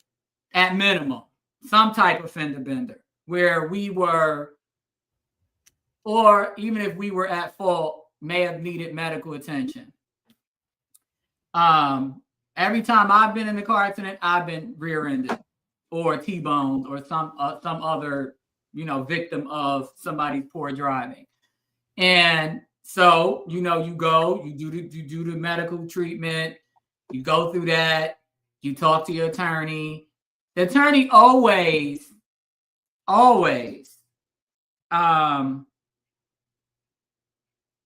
will approach the insurance company with the highest possible amount they can get. And the average that anyone ever gets, unless they lose a limb or their life, is probably about 10 grand after all is said and done. By the time you pay the doctors back, by the time you pay the lawyer their 33 1/3%, you're probably going to walk away with about 10 grand. So that's what happened. In the last 4 years, my daughter was in a car, her friend's car. The car got T-boned. Her arm got injured. The lawyer, I want to say they sued for about 30 grand because that's what the coverage is. But it came out of my insurance because the person that T-boned her and her friend, because great state of Florida, don't require certain coverages. Neither one of them had personal injury or medical payments. And so I had to use my PIP to get my daughter medical treatment. And they sued my insurance company so that, for the incident. And I want to say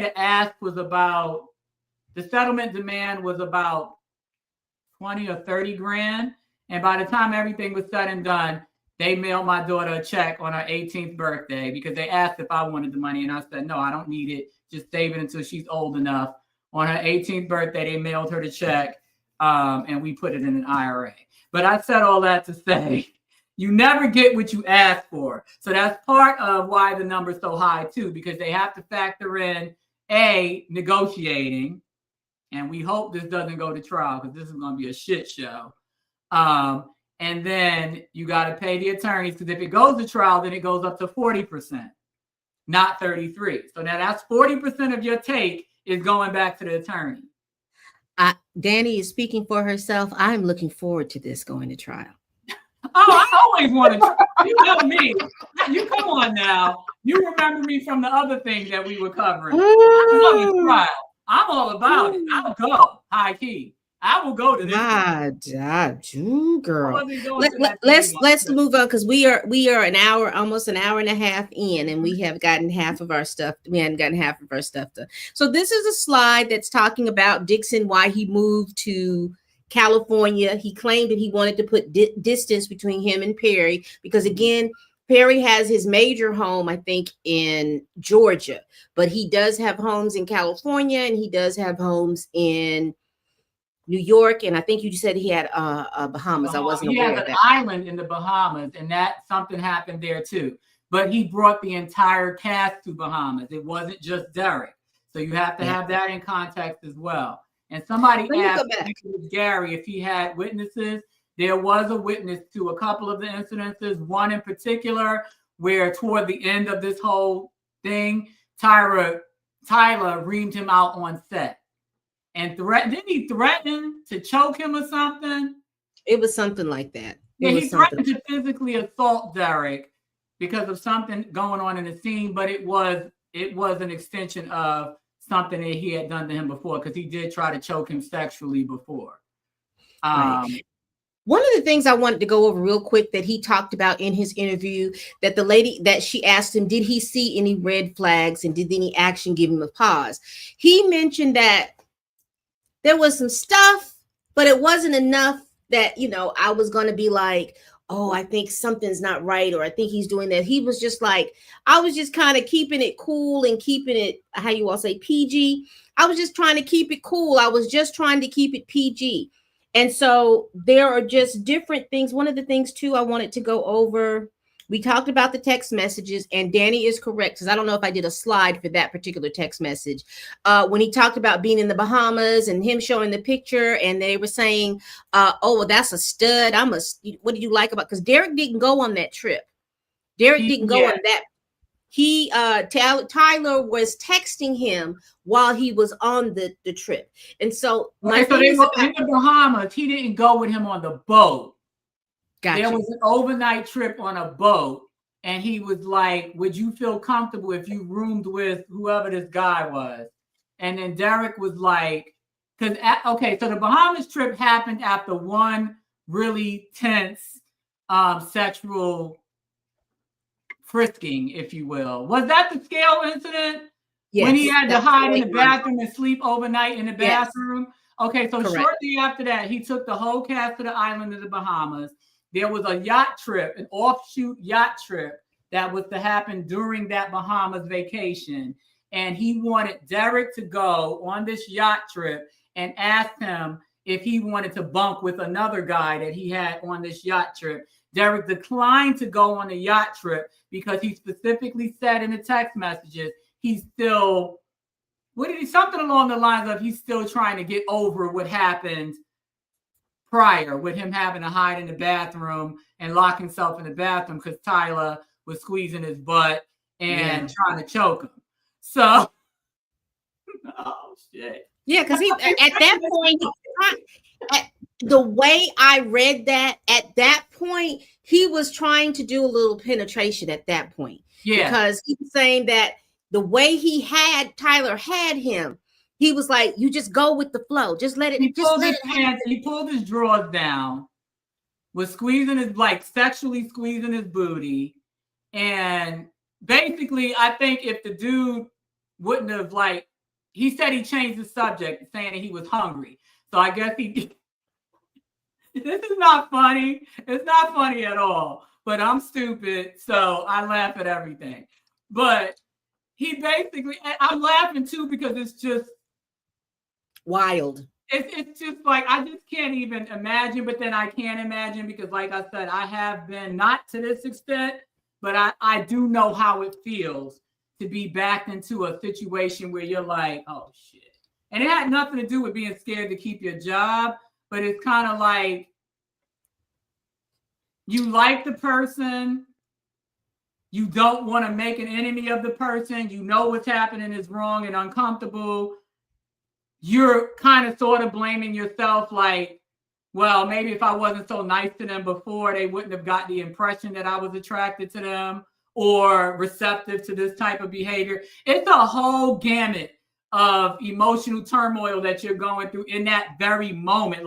It's almost like you see a light flash before your eyes, but with those questions that you're asking yourself. Maybe if I didn't have this on, or maybe if I wasn't so nice, he wouldn't have thought that I liked him. Or I don't want to lose this person as a friend or as a coworker, or I don't want them to think I don't like them, but then not like them as a person, but I don't like. Am I reading in too much to this? I mean, right. And then how do I escape? How do I escape? Because remember, they did mention they got the county wrong. It's Douglas County, city of Douglasville. And those of you who have ever lived in Atlanta or live in Atlanta, Douglasville is in the middle of nowhere. It's 3 exits from Alabama. I'm exaggerating, but it's about 30 minutes from Alabama, Birmingham, I think. And so it's in the middle of nowhere. And I'm guaranteeing you, Tyler Perry's house is truly in the middle of nowhere with gates, security. He had a lot of security. He has a guest house. There was no way that Derek was going to get out of there quickly and efficiently. So it's like you're standing there butt naked at this point with your drawers around your ankles, standing on a scale with this big 6'5", 250. I've seen Tyler Perry in person. He's a big dude. I mean, big. And in my heels, I'm 5'11", and he's still way taller than I am. And he's big, big. And don't forget that they were both drinking heavily. And they were both drinking.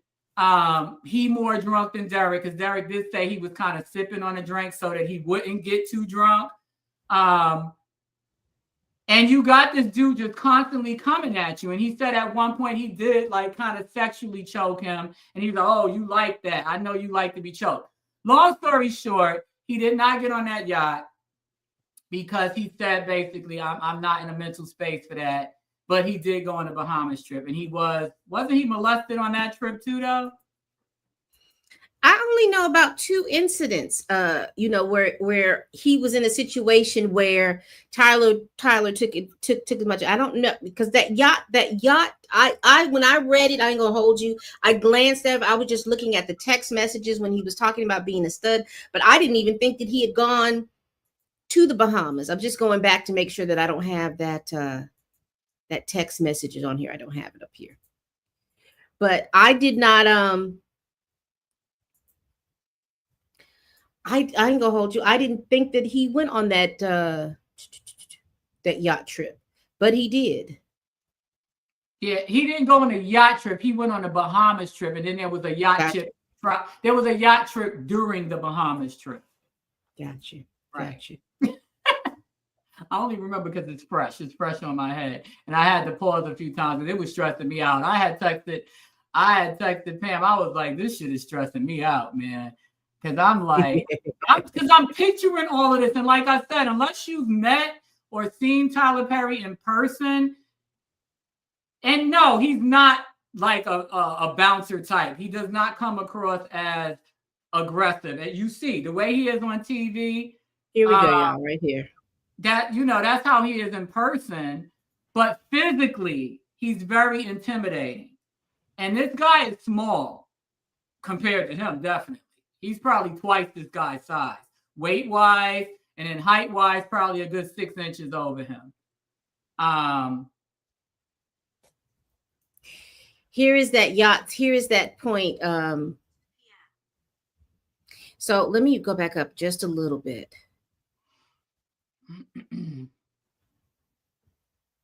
Yeah, Perry made alcoholic drinks and forced Dixon to drink with him. Dixon knew that he could not refuse a drink, otherwise he'd risk upsetting Perry. Instead, Dixon tried to stay in control and sipped slowly. Tyler Perry didn't control himself. He drank until it was clear that the alcohol had made him bold and sexually aggressive. Perry told Dixon that he wanted a relationship with someone who could be emotionally and sexually available to him, but also be permissive of Perry of having his own relationships with someone else. He wanted a boy toy. Mm-hmm.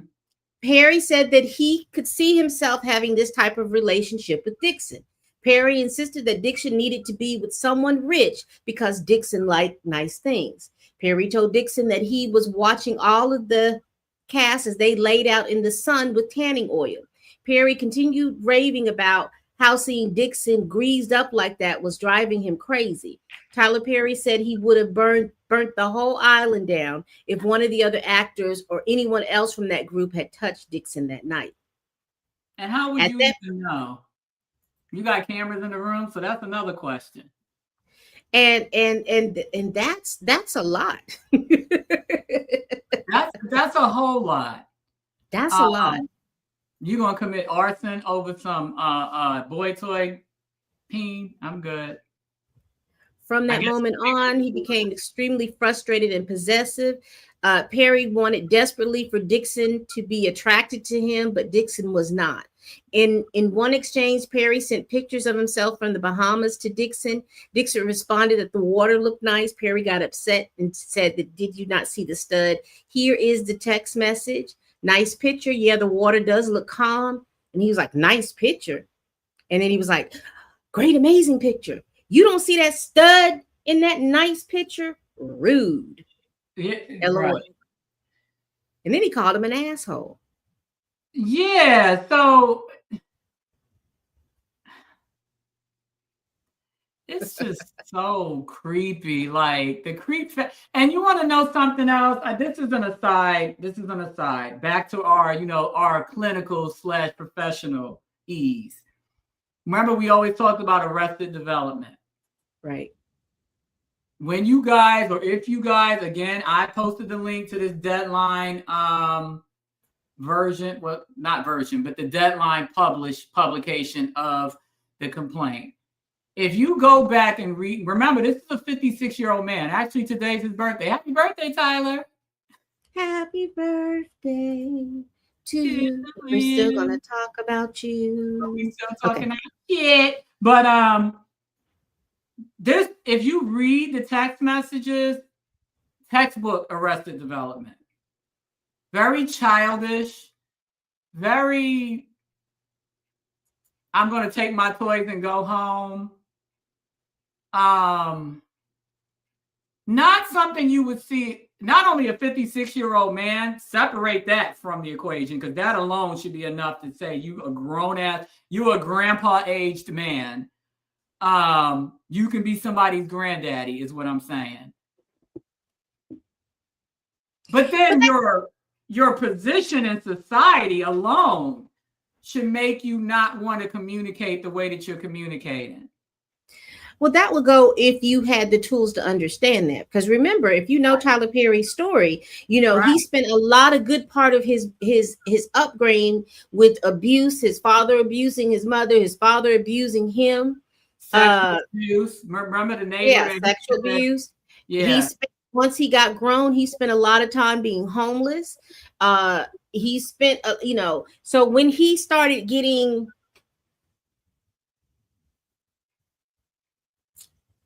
affection or anything like that, it was always tied in around because of the fact that he was doing these plays or doing these things. Now I'm just paraphrasing, but the good majority of his growing up time, he was dealing with a lot of trauma. So he would probably, I probably see the way he interacts is just like a 12, 14, between 12 and 14 is what he gives me, how he interacts. If you're not, you know, if you're not going to be my friend, if you're not going to do it, I'm going to continue to pursue it. But, you know, if you're not going to be my friend, then you know what? I'm just going to, you know, I'm going to do all these manipulative things so that you'll be my friend. I'll buy you stuff. I'll do stuff like that. I'll do all these things for you to be my friend. And then when you still don't want to be my friend, then I'm going to slightly hurt you, or I'm going to make it so that you have to be my friend. So yeah, I'm going to buy your pilot. Friend though, he wants sex specifically. Yes. Can you send one of Gary? Gary been putting some good stuff in there because he's in the community, so he has, you know, more insight than we do. I don't know. He's 44, so he's in a good age bracket for this. So open relationships in the gay community is a common thing. Daddy silver foxes, older, younger relationship in the gay community is also a common thing. I'm 44, and let me tell you, these young people in their early mid to 20s hit on me constantly. People my own age are not generally hitting on me or dating men my age. Got you. Right. So this is so him pursuing this young man is common in the community, is what Gary is telling us. Right. Clearly, because he's just way too, because this guy is definitely young enough to be his child. Because he's 56, and is the guy even 30 years old yet? Like, I don't even know, but he's a young dude. He's 28. He's 28. Yeah, so he's definitely old enough to be his dad. So that alone, and then you have to understand, when you're dealing with these sexual harassment lawsuits, there are certain elements that have to be met. And the power dynamic is a huge element. And he has the power dynamic in, at minimum, 2 areas. The extreme difference in age, right? The money, because this guy is constantly talking about money. Remember, he quit his job to work for Tyler Perry. And now he established this lifestyle based on the income he was making. Like I said, 15 grand an episode to me is a whole lot of money. A whole lot of money. Not to, you know, your A-list celebrity, but to somebody just coming in from the ground, that's life-changing money. That's life-changing money for a lot of people. You can't make 15 grand in 6 months at your average job. No. I'm talking everyday working class people like us. We're not talking, you know, oh, you have access to other stuff. I can probably make more than that because I do a lot of different stuff. But if I just was stuck with one job and not all the other hustles that I do, and I have had one job the majority of my life, That's And you're talking about money. And you're talking about the way actors and all them work. They work for like maybe 6 to 8 weeks. And he's making right. You've made 150, 200 grand in 6-7 weeks. And you got people got to work 3-4 years just to clear that kind of money. You know what I mean? So once he started making that money, he upped his lifestyle as he should. He moved to California. He did say to get away from Tyler Perry. And yes, Tyler Perry did have a homestead in California, but he did not live there full time. So it would take some effort to get to this guy. You know, he doesn't live primarily in LA. He lives primarily in Atlanta. So it's going to take significant effort to get to this guy versus seeing him on set every day. Exactly. So that, you know, that's what he said he did. Yeah, I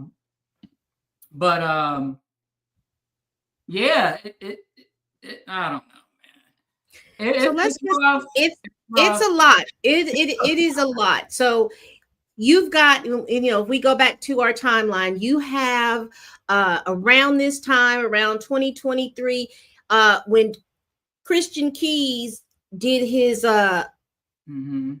voted his video, Derek started realizing, hold up, it ain't just me. Now, if you all are wanting to to see that, let me see. Let me put this up here on stage. So this was December 2023, and I don't know why I thought it was December 2024, but he started to realize, hey, I'm not the only person. So I'm not the only person that's going through this, because according to Derek, if we go back to his interview, he was thinking that he was the only person doing that experience, that he knew that he was experiencing his job being on the line. But he actually thought Tyler Perry was only pursuing or doing him this way. And so when he finally figured that out, then he continued to work for him. And if you want to see Christian Keys, expert of what he's talking about, the Atlanta Black Star has that article. You can definitely go back. But I remember watching that IG. I didn't watch it all. I just watched some parts of it. And I was like, maybe he's talking about Tyler Perry, but maybe he's not. I don't know who he's talking about, because there is another billionaire guy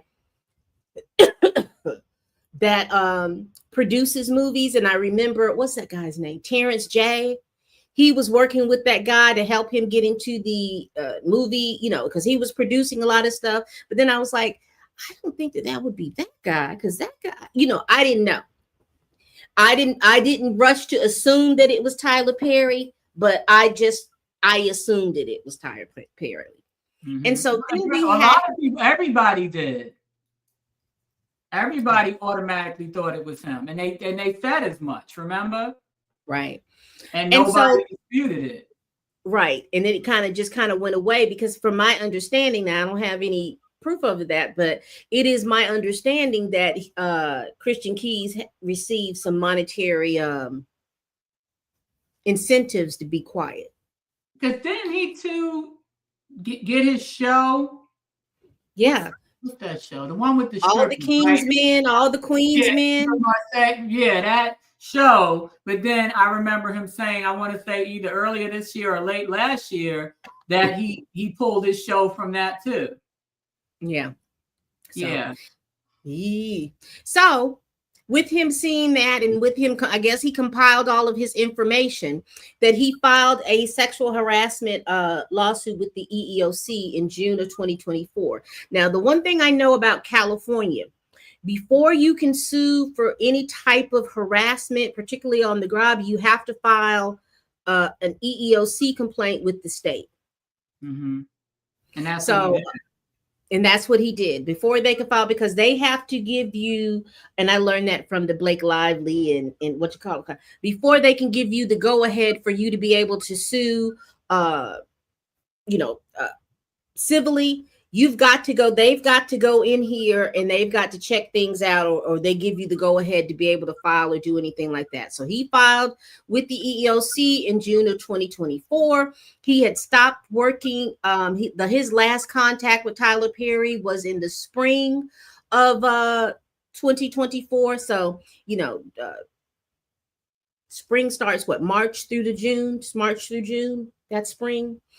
Mm-hmm. So after that, he files a lawsuit, and then he is suing for 260. And I made it big because that number is $500 million. right. And like I said, imagine if you have, $250 million, a little more than $250 million. Imagine if all you have is a half in cash. I'm not talking about your $30 million house or your 10 million worth of classic cars, or your 20 million worth of artwork. I'm talking about in the bank. And also, too, one of the things he would have to fork up a lot of his liquid assets, but also, like what I learned from the Diddy trial when Cassie sued Diddy, because Tyler Perry is like a CEO of all those things, they have this kind of special insurance that they get. Mm-hmm. So that special insurance would pay for some of I don't think it covers that much. It's not going to cover all of this, but I'm just saying that special insurance that they have for CEOs, and that insurance that they have because there's an insurance for the CEO, then it's an insurance for the company. And so since he's suing all of these different entities, they would cough up the money that they would cough up. So if he only had like a quarter of $1 billion in assets, he's still going to lose about 200,000, but he may have just only be able to keep 60 million of the rest of it. Yeah. Now, Tyler Perry has a response. He says this individual who got close to Tyler Perry, this is from his attorney because Tyler Perry hasn't spoken. It says this individual who got close to Tyler Perry for what now appears to be nothing more than setting up a scam. That is the response we got from Mr. Tyler Perry. What's nasty work for me is that could very well be true. But again, it takes two to dance the tango. And yes, if the text messages don't make sense with that. Right. If I'm sitting here plotting like, oh, shoot, I think he's attracted to me. So how can I get this dude to do just enough where I don't have to have sex with him, but say and do just enough that I can say he was sexually harassing me? So you don't got to take the bait. Right or wrong. Right. Happens every day. And I'm almost, if I'm sitting on the fence, I'm kind of leaning toward maybe it was a scam. But at the end of the day, you did not have to participate. You could have been like, he kind of cute. I'm flirting with him, but let me chill. Let me, pursue somebody else. Or at minimum, let me watch what I'm saying over text message. And he has a type. Clearly. Clearly. The reason why I say that is that he has a type. And I don't know if his type likes him or not, but for what he wants to provide for the type that he has,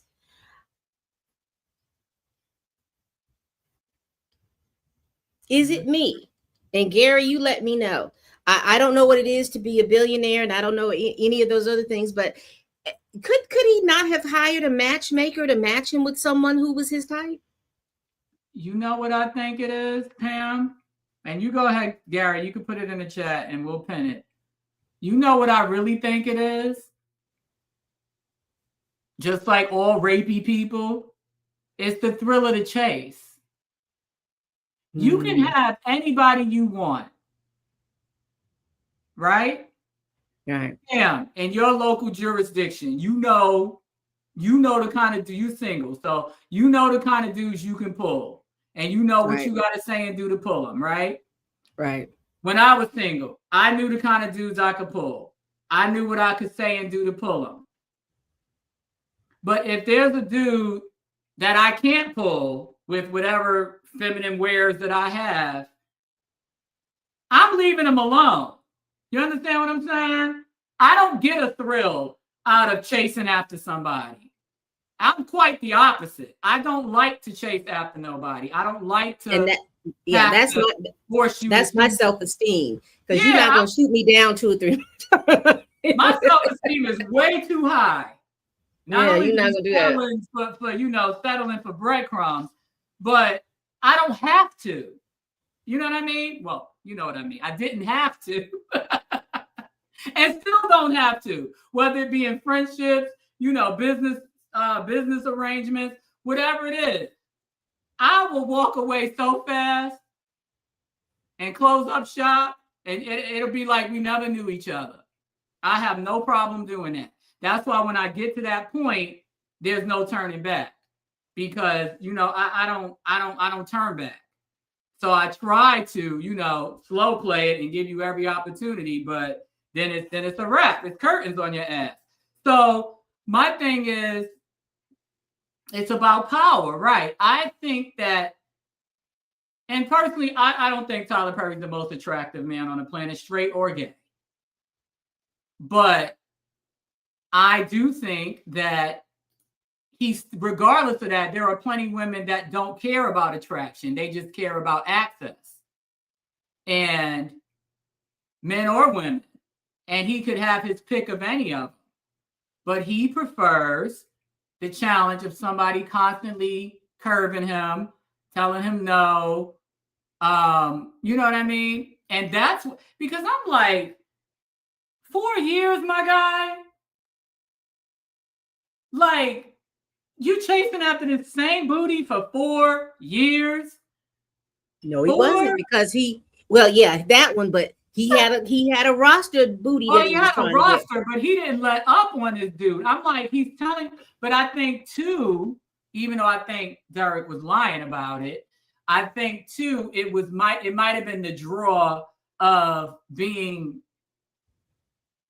the one to, I don't even know how to say it without coming across vulgar, but open that door for him. And also too, I think it's also the impression that he had never had gay sex before, which I think is a lie. But he had Tyler thinking that he had never had gay sex before, and I think his partner is a man. Huh? Derek's partner is a man. No, now, but I'm saying back then. Back then, he was giving him the impression that he was still battling with it and wasn't sexual. Remember, saying, I'm not sexual. Yeah, got you. So I took that to mean he either never had gay sex before, or he might have and was embattled about it, and so he stopped. And so he got to a point where he just wasn't aroused by the prospect of it because of inner conflict and not disappointing his mom and not disappointing the church and all that stuff that he had mentioned. Now he's out. I mean, obviously, he don't care no more. And he don't got Tyler Perry breathing down his neck like a freak. But back then I don't know if he could have been lying, but he was giving Tyler the impression that he was still green, that he had never tapped into his gayness. Yeah. And I think that was part of the draw too, that Tyler wanted to be the one to, turn him out. That was the way it sounded to me. When are you going to let somebody hold you and let you be free? And like he wanted to be the one to set him free. Exactly. He wanted to be that. And then he mentioned something about a flower, which was real creepy and weird. What did he say? Open the flower or something about a flower. That was real weird. I don't know. Weird. I don't know. But the religious aspect, Gary says, the religious aspect is also a very true thing. It's a big aspect of guilt and shame, and it does prevent gay men from having sex. There have been some high-profile people who went through it publicly. Mm-hmm. Oh yeah, I know it. I mean, even if it's straight sex, I was heavy. I always I'm a recovering Pentecostal, but I was real deep in the trenches of church prior to marriage. Now I'm church light, but I was like deep. I was deep in it. And even as a straight person, you're constantly met, and we're talking Pentecostal here. So anybody that's been Pentecostal, you know that they don't play the radio when it comes to you can't watch any movie. I'm in my 20s going to see The Prince of Egypt, a freaking Disney cartoon, because you felt so guilty about going to see a secular movie. Exactly. Or being in the theater, because the thing of it is, if you were in that theater, what was you doing in that theater? Yeah. What were you doing in that theater? You buy that video, you buy Prince of Egypt on that VHS tape and take it home. DVD, right? Yeah. Or music. I love all types of music. I listen to alternative. Yeah. Music was considered sinful. You going to the movies was considered sinful. You being out in public one-on-one with a man, there was something like right. You always had to be in groups. Or with some type of leadership in the mix. So we go to Applebee's. The youth pastor had to be there. You understand what I'm saying? So it's that same kind of guilt. So I don't even think it's specific to, obviously it's harder with homosexuality because it's an abomination. There's a whole story about it in the Bible, Sodom and Gomorrah. You know what I mean? God burned down a whole city over homosexuality, right? So obviously there's a different level to it and more incentive to stay quiet about it. But even with heterosexual, you always felt guilty for having sexual needs, sexual desires, sexual thoughts. I remember the guy that I dated at the time. I sung on the worship team. He played the bass guitar. And when I tell you they were policing us like it was crazy. It was just craziness. And to this day, I even bear the scars of that to this day. I've been married 22 and a half years. He's been married 20 years.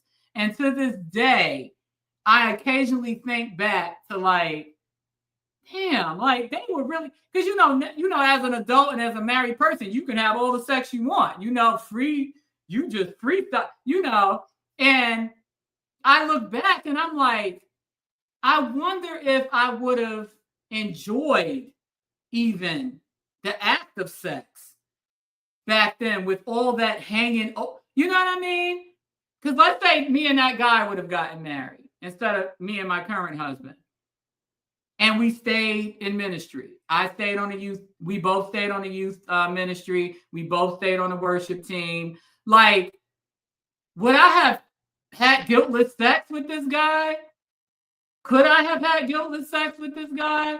Because now you feel like, well, is this sex that bad? Is that sex that bad? Are we supposed to be am I supposed to be saying this during the act? Is he supposed to be saying that during the act? So yeah, Gary, it's a lot of fire and brimstone that you almost don't even feel comfortable even in the covenant of marriage to do. Yeah, because it's produced to you from when you're old enough to understand what's going on, until that they preach it to you like it is the most evil thing that you can do. But when you get married, the marriage bed is undefiled. But you have scared me half to death about it. But are there rules to even the marriage bed? I have seen that from what I have seen and heard from folks, it depends on who you're under the tutelage of. Because I have heard some pastors certain positions are bad. Certain acts are bad. There's certain acts, but they'll tell you that. But then that doesn't juxtapose with you're not supposed to be in them people's marriage bed in the first place. You don't have a place there, and so you have a lot of and this is why you have it. And then you'll see this is why you have a lot of folks that are tipping away and tipping out. Because you have you tell these women this is how you're supposed to be. And even coming up, they'll tell you, well, child, the only reason why you need to be doing it is because you need to be fruitful and you need to multiply. Mm-hmm. And so you're being fruitful and multiply. Yeah. So missionary is the only position that God favors. Right. Just lay your behind there, get if you are face down, booty up, collect the seeds and keep it moving. yeah. And keep it moving. And, because a lot of people will say, I don't know how I'm supposed to feel. But if you have grown up believing that it was the most sinful thing, and particularly if a young girl gets pregnant and she has to stand before the church and talk about how she sinned in front of God and how this baby, a whole bunch of all of this. How about that happen, Pam? How about that very thing happen? They were so busy watching me and my boyfriend that the leader of the worship team and the sound guy got pregnant, and they had to stand in front of the youth. We did it on every Friday. Stand in front of the youth church session and confess. They had a shotgun wedding. They still married to this day, but I know it was by duress. They had a shotgun wedding, and while she was about 6 months pregnant. But you watching me, and meanwhile, I've never been pregnant outside of the confines of marriage.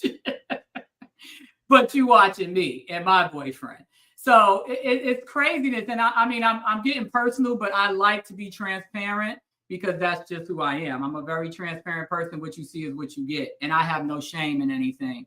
And that's what I like about my husband. We're very real people. But I'm going to say this. He also grew up in Pentecostal. And I remember him telling me, he didn't say that they told him this, but I know that it came from that. He told me, because we were just joking. We joke a lot. We're like best friends, and we just say some crazy stuff. He was like, we were joking about oral sex. And he says to me with the straightest face, he goes, oral sex is for whores. And I said, Al, so you think I'm a whore? It's like I'm joking. You understand what I'm saying? But that kind of, it stuck with me because I was like, who told you that? Who taught you that, and I'm actually have that discussion with him tonight. Thanks very much. We always have to have a little therapy in all of our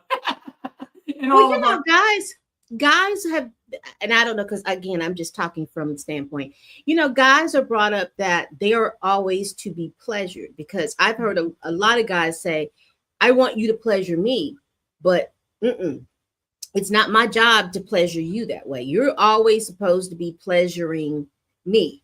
And if you do that, because it's something about the mouth, they reserve the mouth for people that they love, that they kiss, that they do anything and stuff like that. I always say and so kissing is actually more intimate than actual sex, because that's your mouth. Yeah. And so they believe that if you put your mouth on that you're not anybody that they should be with, because that's the mouth for them is the most is a most intimate place. So so let's get into, because we getting too deep. I know, we just had to have a little therapy. But I think it also helps give context to why people are ashamed to talk about certain things, why this guy might have been ashamed to be gay initially, assuming he really was ashamed. I don't know. I just think I like Tyler Perry because Tyler Perry is having me to go to different places where I want to be. I want to be an actor. So I want to do this, but I'm not really attracted to Tyler Perry, but I need to play this game of, I need to show him something, but not enough. Promising to basically get me $1 million an episode pilot. Yeah. Like, who's going to turn that down? Right. I just need to show you enough. And I think a lot of us, and if you're true to yourself as a woman, this game that he played. You don't really like this person. And it's not about you're trying to play with their feelings or play with their affections. But it's like, listen, you have something on the other side that I need. I don't want to hurt your feelings. I don't want to do this, but I know that I know I'm not interested in that. And even because God said, well, you just need to tell me. I have known women that have told guys, listen, I just want to, this is what I want. And I don't want this. And they assume that if they play this particular game, okay, well, I know she likes a Dooney and Burke bag, and I know she likes this, so I'm going to give her all of these things. But they're looking very transactional, like, oh, if I give her all these things, then she's going to want to be with me. And she's told you, listen, you have the connections, you have the stuff that I need to get to right here. Let's work on doing these things right there. And it goes sideways really, really quick. And I think that that's what it was, that I think he had those. And I think Tyler was presuming like, okay, so I got him this job. I got him this stuff. And that seems as if I know what I'll get him. I'm going to encourage him to write this screenplay because this is what he's been talking about. And I'm going to purchase it. Don't know how much he purchased it for. And now I have, how much? Didn't he say $2 million? He said that the pilot itself, if they position it right. Right. He never said how much Tyler gave him. Right. Yeah, he never said how much he gave him because he had to purchase it from him in order to be able to top it. But he purchased it from him so that he could have him nearer. That's my opinion, to have him nearer. But he didn't tell him anything about, hey, I can't shop your stuff for 2 years. So he was looking at, let me buy it from him. Let's say he bought it from him in 2021. He at least has him around to 2023. Right. Exactly. At the least, because he's thinking, okay, he's going to be working on the Oval. And then I got like 2 years to shop this thing. And, and I could tell him, and he probably had it sitting in a safe somewhere. I'm going to tell him that with that damn script. He didn't do nothing. Yeah. He probably used it as toilet paper. He just did enough. Like I said, he did the pilot. He just, and they do. And the thing of people say, well, why would he do the pilot? Studios do pilots all the time. And there's a studio. He's not spending no money. Yeah. He's not really. Yeah, because he's already got all the stuff that he needs to do it. All he's paying for basically is for the film and the time of the people. But he could tell them that this is he could have told the people that this is part of your salary because this is an extension of an episode of this show because this guy was in it. But anyway, let's get to these ABC news because I know Danny wanted to kind of go over the comments that were going on underneath this under ABC's IG. So let's see what we got here. We've got one commenter saying, I don't see Tyler Perry risking his empire on a actual encounter unless he was sure all parties agreed. It's just too risky unless it didn't turn out the way this man intended. It's literally, that's exactly what he did though. And that's exactly what happened. It didn't turn out the way Tyler intended. Right. And so he threatened to do with breach of contract. Dude left anyway.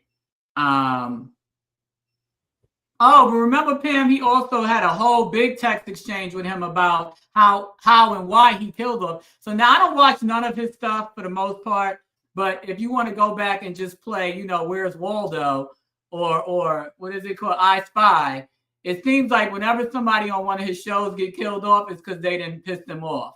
So that was another thing that was in the complaint. And it was a whole big text blurb about it where he was telling Derek that when someone at this particular point, somebody was pissing him off and he was, I'm just going to kill them off the show. But I'm going to do it in the first few episodes so that they can be warned that if they keep pissing me off, they're going to be permanently dead. Because he would take special care to make sure they didn't get fatal wounds in case he wanted to keep them on. So apparently Derek's character got shot in the chest 4 times, but he was like, it doesn't have to be fatal. It could just be, where you got shot in the chest, Tupac style, and still survived somehow. And, but if not, then you're going to die. Yes, I remember that. I remember. Let me see. But that's when you're thick Derek, fun Derek, drunk Derek, before COVID Derek. But you hear that? I just came up on this. That's when you were thick Derek, fun Derek, drunk Derek, before COVID Derek. I miss him, just without a but. Okay, but look at the sentence before. he was telling Derek about getting some. They're called lingual braces, where the braces go behind your teeth. I've had 2 sets of braces. My bottom teeth just keep me in shambles. They're crooked again. A suggestion that Dixon should get braces behind his teeth, but the plaintiff would have to give up BJ's, and it could be dangerous for Dixon's partner, especially if they were not. Oh my God. Okay, who's not? So now he's saying he's not circumcised. Like, this is just getting grosser and grosser by the day. But yeah, he was telling him to get the ones behind the teeth, though. The ones behind the teeth that you don't see on the front. Those are called lingual braces. So I guess that's what he was talking about, because I guess, you step to the mic with the lingual ones, you're liable to leave with some shredded wheat. Versus the ones on the front teeth, you can kind of cover them with your lip and avoid that. No, they are. But I've had 2 sets of braces, and there's a way. But you definitely can't have lingual braces. Those are ones. And for you all that are listening, all of this stuff that we're talking about, they didn't show them in the thing, and they probably have them as exhibits. But a lot of some of this stuff were text messages that they were going back and forth with. When they're talking about the braces, when they're talking about these things. So, excuse me, there is a lot of that. I was trying to really quickly see if I can find that thing where he was telling him that he was getting ready, that there was 2 people that on the show appeared like they were killed or hurt really, really bad, and that they weren't doing what Perry wanted them to do.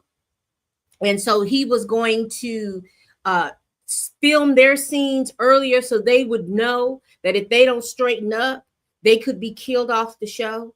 That's page 15, line 14. Page 50. 15 or 15? 15, line 14. Here we go. In fact, Perry made it clear to Dixon that he would often kill characters in order to get an actor to be loyal or obedient. Right. When Dixon, yeah. So this is that kind of stuff. Plaintiff have seen other employees of Perry's who experienced sudden deaths on the show when they fell on Perry's bad side.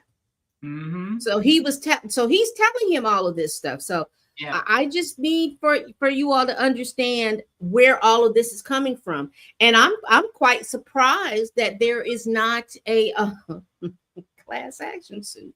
I feel like, because I meant to say that when you mentioned it, I feel like him mentioning Christian Keys was strategic, because none of us know for a fact if he was talking about Tyler Perry. So why would you throw him under the bus in this complaint?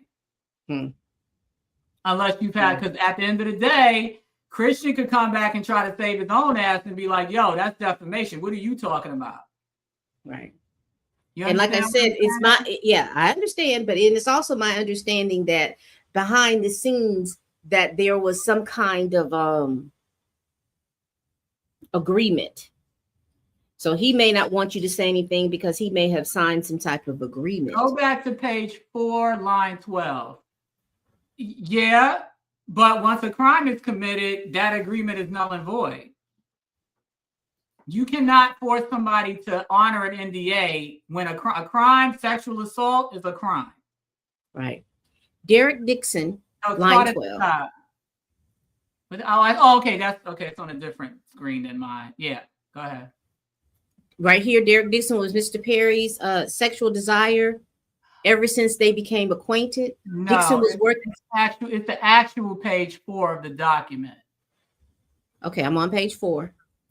The first line, line 1, not line 12. The bullet okay. 12. I see where it says 12. Okay. Yeah.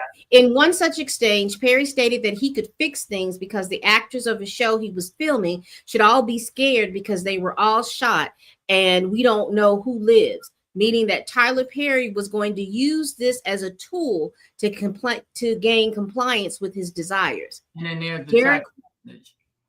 And here's the text message about it, y'all. But I swear to you, I know how to fix this shit. I love killing a motherfucker in a show that no one expects. You could be sipping Mai Tais, counting coconuts right now. Think about that. Think about the last episode. They're all shot at. We don't know who lives. Exactly. I'm scared. They should be too. Nope, they're not. I can't read what he says. Let me see. Last I checked, we all got the same bullets in us. Yeah, Tyler so Perry that's Derek trying to be funny because Derek's character did get shot 4 times. Exactly. Yeah. Exactly. Tyler Perry was going to use this as a tool to gain compliance with the desire. Derek Dixon was Mr. Perry's sexual desire ever since they became acquainted. Dixon was working as a part of the event staff for a party hosted by Mr. Perry, and Mr. Perry noticed him. Perry immediately offered Dixon the chance to audition for a part in one of his TV productions. Dixon agreed and was on the set with Perry behind the camera for weeks in close quarters. During the time they were filming, Perry would send flirtatious text messages to Dixon. For example, one message, Perry stated that he was jealous when he saw Dixon's going on a walk with another man named Brad. And he says, "Why did that photo make me jealous? You two together. Ha ha, I don't know. It's just Brad, LOL." And he was like, LOL. He just wanted to go for a quick walk to get his steps in. And now I'm walking to Chipotle by myself. Yeah, that's the first thick reference. Yeah. Yeah. Thick Derek, get that Chipotle. And see, all of this stuff is, if we're looking at the context of what it is, the person who has more to lose has more to be as careful as possible as they need to be with what they're doing, and putting things in text messages. Again, like she said, that's a fingerprint. You're putting this stuff in there and people say, well, you just don't get the context. Baby, he is going to show every last text message that he's had with TP Tyler right here up at the top. You said TP Tyler. He didn't even get a picture. Yeah, he just got TP. TP Tyler. He's like, I don't want to see that big face will come up on my phone every time I get a call or a text. He's like, we're gonna have a TP. And right here, and I've read this before in my PowerPoint. In another text message, Perry stated to Dixon, "What is it going to take for you to have guiltless sex?" Have y'all found that yet in therapy? I don't so like again, that. That's really weaponizing somebody's mental health. Exactly. Weaponizing their vulnerability in that. This is all assuming to do with telling the truth. And honestly, that's neither here nor there, because you say what you got to say to survive. But assuming that this dude was truly embattled about his sexuality and truly going to therapy for that, that's a horrible, horrible thing to do, to weaponize someone's vulnerable areas to try to get what you want. And how self-centered of you to ask somebody, well, have y'all done it yet? Like, right, like you're thinking that he's talking about, because you have this desire to be with him, you think he's in therapy talking about you. Like, what brand of narcissistic delusion is this? And that's what made me question too. Is this somebody that Tyler sent him to? Because he's really vested in whoever he's talking to, almost like he either knows the person or is familiar with the type of therapy. Because like you said, who's to say that that's even a topic of discussion? He might be in therapy for something completely different. Because you go to therapy for you. And so if that's not at the top of what's going on with you at that moment, you're not going to talk about that. So yeah, he put that in there. I promise y'all, it is something. But again, the things that I will tell you all, just to show you, the things that I clued out on this is this: that Tyler Perry is something else when he drinks. Number 2, Tyler Perry was pursuing this young man, and it didn't work out the way that he wanted it to work out. And number 3, these text messages. Y'all better be very careful about what y'all are putting in these text messages. If you don't mean it, don't put it down. That's the way I feel about it. Or if you mean it and you just truly don't care, then just be ready for whatever. Because I mean, I don't say anything I don't mean ever, verbally or on text messages. Right. And if I said it, I meant it, like Biggie said. So if once I start typing, you have several chances to go back. And if I don't go back, then I did one thing you learn in corporate America is don't put anything in writing that you're going to be ashamed for your mother to see. My God. So my thing is clearly he didn't care. He just thought that his influence and his idle threats and his money and manipulation were never going to come back to haunt him. Real quick, go back to page 4, line 1. Zoom in on, because people are saying, okay, these texts are out of context. Where's the rest of the text messages? Zoom in on that white text message and tell me how many pages this guy got of interactions with this man. Where are we? What did you say? Which page? Page 4? Wait, where am I at again? Page 4, line 1, where the white blurb about killing motherfuckers off is at. Zoom in on what page that is of what page. That is 700. Let me hold up, y'all. Now remember, I don't know how familiar you guys are with iPhone and iCloud, but this is one text thread. This is not 1,400 messages from other people. This is 1,400 messages between him and Tyler Perry. So there's more. 755 of 1,425. Y'all see that? So keep in mind, and you have to also know from a legal litigation standpoint, you don't put all your cards out on the table. There's no way in hell you're going to put 1,400 pages of text messages in an initial complaint. Those are exhibits, for one. And for two, you cannot give them everything right now, because now you're basically giving his defense their entire case. Yeah, you're just giving them enough to know, let them know that, hey, this is what's going on. This is why I'm feeling the way I'm feeling. And let me pull up. Where is my camera? Here we go. Let me pull this up. And if you're hearing a little whirling, you all know that's my baby right here. My fan. I'm perimenopausal, so every now and then I got to bump this up. But hold on just one. Yes, hold on. So there's a lot more text messages. That's why I'm almost, like I said, I love me a trial, but I'm almost hoping it doesn't go to trial, because that's going to be a long ass trial going through 1,400 pages of text messages.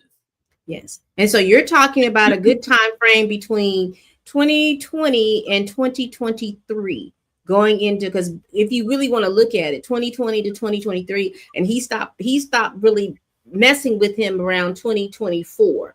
So by the time he heard Christian Keys, and by the time he really started thinking about, okay, wait a minute, I'm not the only person. Let me get out of here, because he's just playing me. He's playing me, and I'm going to mess around and I'm going to get another assault, because it started to come. He started in 2020. So here we got 2021, and I can't remember when and where he went on that Bahamas trip. It was in 2020. So there was all of those sexual innuendos and things like that were going over there. And like I said, beginning in the pandemic, he made several suggestive calls to Dixon. He made several text messages to Dixon, and all he actually physically touched this man. He got in the bed with him. He got in the bed with him. Because that was the first night ever that he went to Tyler Perry's house, and Tyler told him not to leave because he was drunk. And like I said, Douglasville is most of Douglasville, and I'm sure where Tyler lives, is very rural. And it's dark out there. It's just cows and darkness. So he told me not to leave, which is fair. I would do the same thing with somebody at my house that's too drunk to leave. So he put him in the guest house, and the guy had no pajamas, obviously. So he slept in his underwear. And he said that Tyler climbed in the bed with him and was squeezing his ass. Then there was another time, similar situation. Can't remember. I think there might have been a party at Tyler's house. I don't know. But that was it was something. And again, like I've said before, it always involved drinking, and then drinking too much. And then he going back to the guest bedroom. You see this weight monitor, which is interesting, because if that's a weight monitor, why is it not near your quarters versus the guest quarters? But that's just me. He probably put it there because I have a weight monitor. It measures your whole thing, how much protein. And where do you have your weight monitor? In my bathroom. But you do have to be butt naked to use it, because otherwise it's it's pointless, because it has to be able to measure your body fat, your visceral fat, your everything, your water content in your body. Why is it? And why was his weight monitor on the way to the guest room in the hallway? If it's got to do all of that, right? I'm just asking the questions, because I can't have a weight monitor. I have a scale, but my scale is it's in my bedroom, but it's right before you get to the bathroom, right before I go into my bathroom. So I have these questions now. Why is this scale here? Why would it be there right before you get to it? Right. And is it a big machine? Is it big, or is just it looks like a regular scale, but it's tricked out. Like, it does a lot of stuff. There's an app to it, so you have to open the app, and it does the whole spin in a circle thing, and it's really good technology. Really good technology, especially if you weight train and you want to make sure your muscle mass. It tells you your muscle mass in relation to your actual weight. So, like in my case, 138 pounds of my weight is muscle. You know what I'm saying?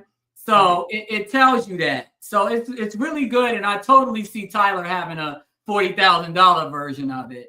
But well, that's why I was asking, because asking because, in his lawsuit, it said that he walked up on it and asked, "Ooh, what is this?" So I was wondering if it was a little big, because I was thinking it had to be big enough in the hallway to make you look at it like, "Ooh, what is I feel like his is probably a machine. I don't think it's like a scale. I feel like it might be something that you would find like in a doctor's office or a personal trainer's office, like a really expensive, comprehensive one. It might even look like that thing in TSA where they scan your whole body. Who knows? Because I know if I had his money, I would have one of those. Yeah, I'm just going through here. Mine, so it's like mine looks like this. Yeah, like something like that. Yeah. Okay. It looks similar to that with the app, but I feel like Tyler Perry might have a TSA grade one. Yeah, this is. I'm sorry, but and the thing, and you go like this, and then it scares your whole body. I think that might be something like that he might have. Oh, okay. I mean, I don't see why he wouldn't with his income. Okay. I would have top everything. So this, like I said, it would. I would question to see why would that be there, but here is the thing for me. He has 2 incidents that he's documented, and here you're looking from September 2019 to June to 2025. So you're looking, what's that, 3 or 4 years? So it's a consistent situation up until the distance that he put between him in 2024. So in spring of kept happening though. Yeah, that's what I'm saying. It's been consistent through all of this from 2019 to 2023. I would say to 2020. I'm going to say 2024 because he said the last time he saw him was the spring of 2024, and that he quit the show. He didn't come back. So I figured that they stopped talking for like 5 months, right? Was that? Yeah, I figured he did his last scene, and and I'm not saying that scene that he died off. I think he did in his head his last scene, and then he told them when September was coming around that he was no longer going to do the show. Right, and then they threatened that whole breach of contract thing. Right. Yeah, and he was like, I don't give a damn, and he bounced. He bounced. Yeah. And so then, because I think that Christian Keys video post, I think it snapped him back like, oh, wait a minute, hold on. There's somebody else. And like I said, me personally, unless they've had offline conversations, he was like, my guy, I'm going to mention you in this civil complaint. Let me know if that's cool. Because in reality, there's absolutely no reason to mention somebody else that has not explicitly made that kind of accusation. Correct. When I say explicitly, meaning naming names. So to me, for him to put him in that complaint leads me to believe that that's going to be the surprise witness if this goes to trial. Not really a surprise because he mentioned him, but that pivotal witness, that what do you call him? Star witness. Yeah, but in other words, if they depose him, he's gonna have a lot to say. They're going to have to depose him because his name is. That's what I'm saying. And you complaint. know, Tyler Perry doesn't want that. Right. I don't think he would want that. And I think that, like you said, that was just a little strategy to let Tyler know, hey, I got this. I'm not telling you this is all I got, but I'm just letting you know that I have him over here. That I know what was going on over there. And clearly it was confirmed because, like I said, that's dangerous to throw somebody under the bus that did not specifically tell you, oh yeah, this happened to me too. Because I'm like, why are you putting my name in this? And I'm getting my attorney now because I'm like, you trying to mess up my career because you trying to get a payday? Don't put me in this. And you see, Christian has not come out. This complaint has been out since you said what, June?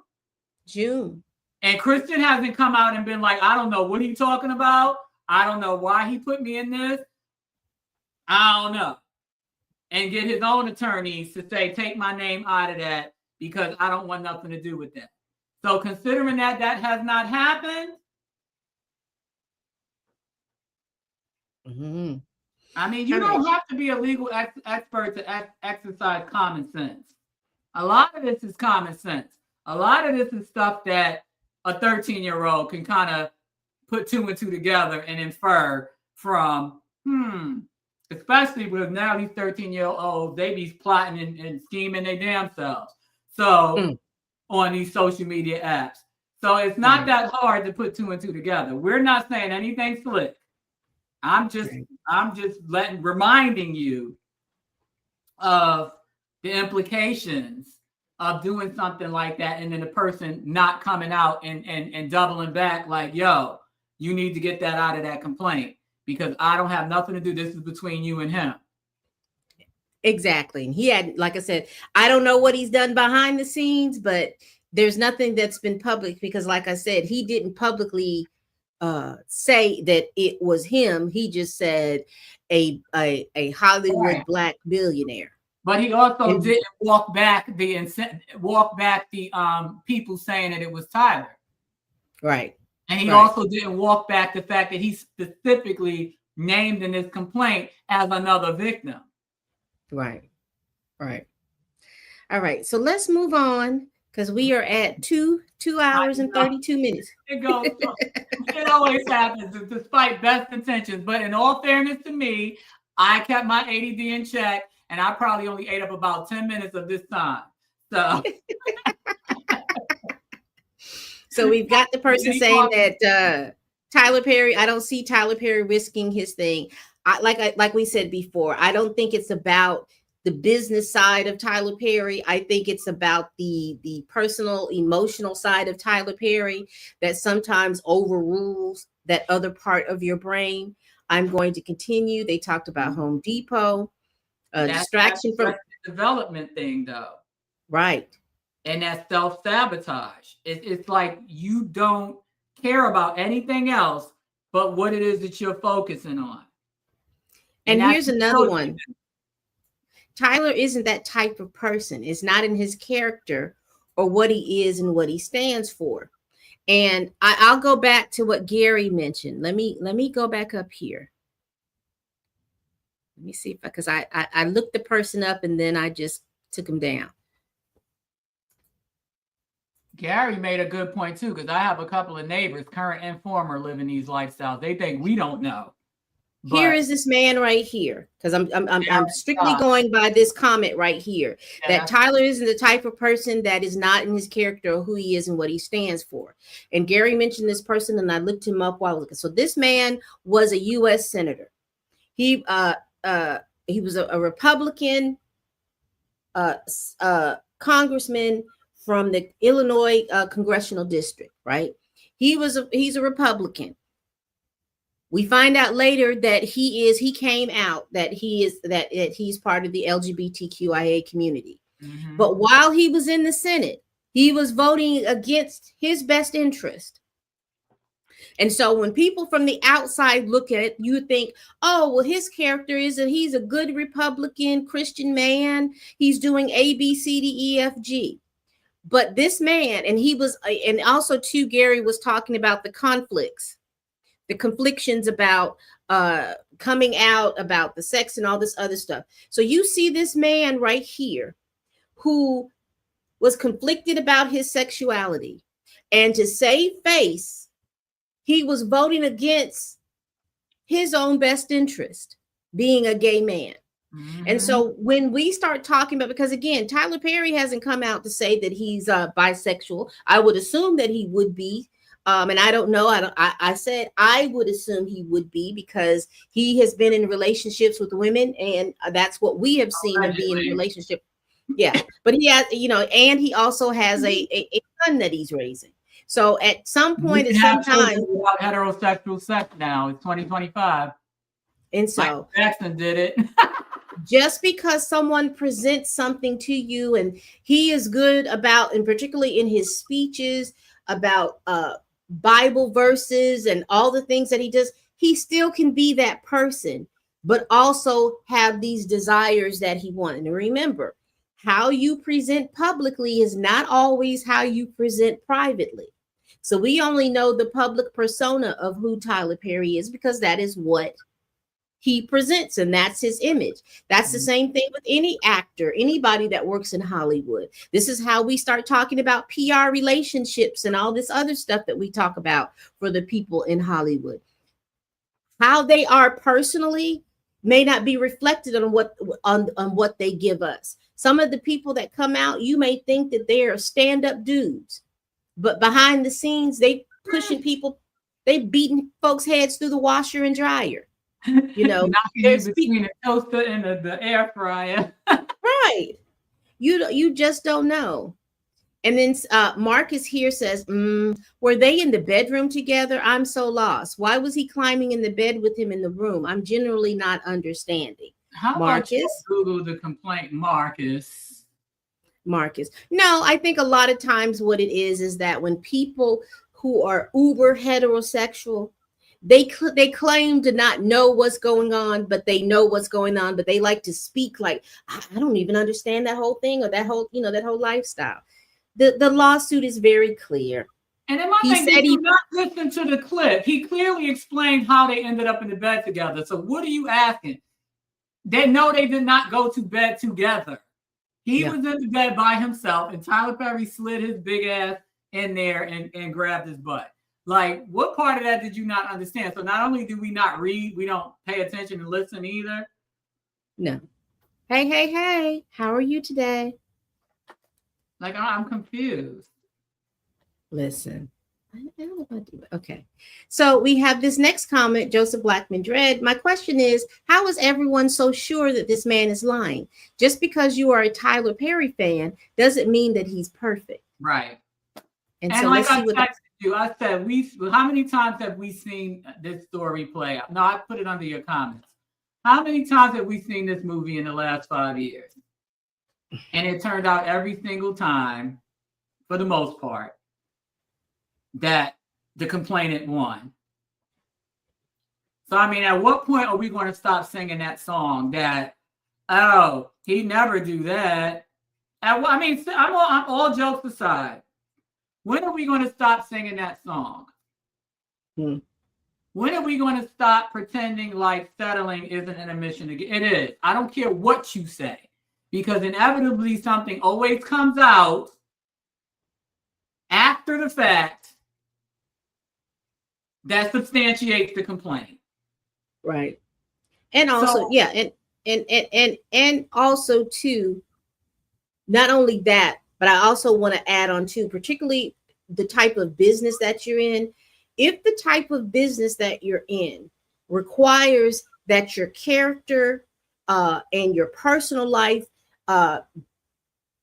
quasi be put on blast, so to speak, you know good and well why they're settling. You, like I said, when you have a lifestyle to where your character will cause for you to lose business or not, it's easy for me to say is you need to be very, very careful about what you do. But again, there's a lot of people who have made millions and millions and millions of dollars, and they have the mental capacity of a 10, 14-year-old. Right. And they can get away with it because you have handlers. You have people doing everything for you short of helping you toilet. So And you don't have say to that again. Please say that again. They have what? Everyone doing everything for them short of helping them toilet. Right. And if you're not understanding what she's talking about, you to mature. If you don't understand what she's talking about, go back to that R. Kelly case. Because he couldn't read. And he had people handling things for him, doing things for him while he was doing all the stuff that he basically wanted to do. So people were handling his business while he was recording tapes. Mm-hmm. Someone had to show him how to record them tapes, because you got to read the manual. And we're not talking about cell phones like this. You're talking about he was back there with them big old VCR, VHS tapes where you VHS camcorder. Exactly. And them things you had to read the directions or your tapes were going to get chewed up. Or at least recognize the little pause button from the record button. The little red dot versus the two little lines. It says here, we've got from PJC 7221. It's funny how the narrative here is on his essay is not to believe and claim he wanted it, except gifts ETSC, etc. And a lot of what I mentioned is coming from women. Now imagine if this was a woman and the level of respect she received because a man of Perry's stature did this to her. The immediate response is believe women. Exactly. The crazy part about it is 9 times out of 10, so far in the last 10 years, I'm saying 10 because we're going to throw Cosby in the mix and Weinstein and all the rest of them. So far in the last decade, every last complaint has been over 20 years, that has happened well over 20 years prior to the complaint. This dude did Complaint Express and got his in a 5-year span, and you're still saying you don't believe him, but you believe somebody that's now in their 70s talking about something that happened when they were in their 20s. It's a serious double standard. It's a really bad double standard. And that's why I was very I took the time to make this timeline, because this, when you're talking about with Cassie's lawsuit, even with all those lawsuits with Diddy. Now don't mishear me. I don't know what went on, but I am saying that here you have a lawsuit that has happened within the past the incidents have happened within the past 5 to 6 years. We're not looking at 15, 20. We're not looking at something that happened in 2005. We're looking at something that started in 2019, and he sued in 2025, with the last incident happening somewhere in 2023. Yeah.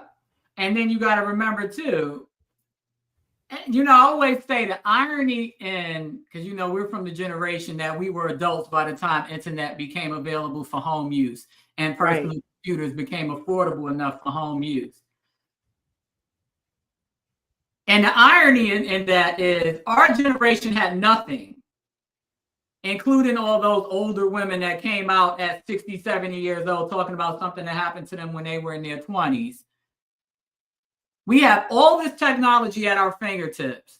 You had to literally drive down to the courthouse to get access to a complaint like this. Now all you have to do is Google it, and people still don't know what's going on. They still don't believe anything. How? It's a Google away. It's literally a Google away. You can cure your ignorance by Googling all this information to answer every question that you have in this chat or in the comment section in a matter of 10 minutes. And Gary has a point. I wait for receipts. I don't blindly believe anyone, but I put weight on what victims say until more information comes out. And that to me is the appropriate thing, because a lot of times what happens, and for everybody that's in the chat, is that people now you're either, and I'm using these things, you're either black or you're either white. It's nowhere that you can't have the critical thinking to ask questions. It's either if they say it, then it's true. Yeah. Well, wait a minute, hold up. because this is not making any sense. You're against women if you don't believe that. No, I'm wanting to figure out what's going on. Explain to me how we get from A to Y, but you can't tell me what happened between B and whatever that letter is before thing I can't think of. You see what I'm saying? Thank you. You haven't told us what happened between B and X. You just told us A and then Y. Right. And then just like what happened between, because the math is not mathing. I need for that math. Well, you just don't believe women. I believe something went on. I believe liars, and I don't believe sketchy details. And when it gets sketchy, that's exactly. Right. You can come out and tell me all of this stuff, and I can say, wow, I hate that happened to you. And then then I'm starting getting other information about what's going on. Okay, so I need more clarity on that. And I come back at you, and you're like, well, you're asking too many questions, so automatically you don't believe me. No, I'm critically thinking. Exactly. I just happen to have a bonus in having a professional experience enough to know that this don't sound right. It's like watching a video, and you're watching a video of somebody jumping rope, and you're watching them jump rope, and then you see them stop, but you still see the rope turning and going around their body. I have questions. Is that you jumping the rope? Is this AI? What is going on? Right. Nothing is making sense to me. I can't understand. Well, what you're seeing is that they're jumping rope, and that's all you need to know. That's all you need to know. Pay no attention to the man behind the curtain. Exactly. Ernest says, that's a good point. His allegations are recent compared to most civil high profile. So this is, and I will tell you and again, I don't know if it's his media training. I don't know if his lawyers sat down with him to make sure, because one of the things that I have heard, and particularly from people who are in thing, is the consistency. Your stuff should be consistent anywhere you say it. If you write it down, it's supposed to be consistent from what you speak out of your mouth. And so far, his stuff has been consistent. Now, I don't know if he's going to get in front of anybody else that's going to ask him specific questions or not. That would be a great interview to watch. But so much because it's pending. Exactly. So exactly. It's going to be more of the same. But the figure of speech, when you tell the truth, you don't have to remember the details. You don't have to because it's going to keep coming out. You said. It's going to keep coming out. And so that's why it was important for me, y'all, to put this timeline, because out of the other cases that I have covered, they are at least 10 to 15 years beyond the point that it happened. It's usually 10 to 15 years. Now, and also people will say, well, you can't rush anybody to do anything. And I'm not saying the same goes here, because the people are still saying, why do you wait so long? 4 years? I mean, what the hell? 4 versus 40? I can't win for losing. This is a reasonable timeline, but also part of that too, Danny, we have to just be very real. There are people, because he is a man, they believe that how would you let something like this happen to you? Y'all are supposed to be leaders. Y'all are supposed to be this. Y'all are supposed to be that. There is no reason as a man this should happen to you. Now, ladies, this is coming from us. Now, when things like this happen to us, we don't put these same parameters on ourselves that we put, but we put this on men like, well, I don't understand why it happened. Well, baby, what clears me to understand that something happened, again, I go back to this timeline, 2019 to 2025. All of this is here recent. Because I know we can remember what we were doing, not in grave. I can remember what I was doing in 2019 and incidents that happened to me that affected my life in 2019 and 2020 and 2021 and 2022 and 2023 and 2024. I can remember those incidents that affected my life during that time. This is the best time to be able to pull something. So you're only talking about maybe a year away from the last particular incident versus 10 to 15 years. And then you also have to keep in mind, he was still working for him up until less than a year ago. Right. Why would you file a civil complaint on somebody you're actively employed by? And also he filed an EEOC complaint in 2024. Right. He was still in the show. So nobody's thinking about any of this. They just want so bad for this man to be. And again, I would not put it past anybody, not just him, anybody to have set this whole thing up. But again, it takes two people to make it happen. Exactly. And you Here we fully participated in it. Here we have Diana Haynes. Why do people make these claims with no proof? This should be illegal. Where is the evidence? They're not going to throw all of their cards out. Comments, Pam. Ain't no way you could be a living, breathing adult with a brain and ask that stupid ass question. It would get well. When she's literally showing you the complaint on the screen. Right. Did Lindsey not put part of the complaint on the screen? Yes, in a nice pre-fan. No And you can get it online. All you have to do is type Derek Dixon lawsuit against Tyler Perry, and it'll show up. It shows up. It's free. You don't even have to sign up for Pacer. Well, Pacer's for federal, but you don't have to sign up for any local jurisdiction legal document service. You don't got to sign up for Westlaw. None of that. It's right there. Deadline did the free work for us, and Lindsey helped us. Like, what do you mean no proof?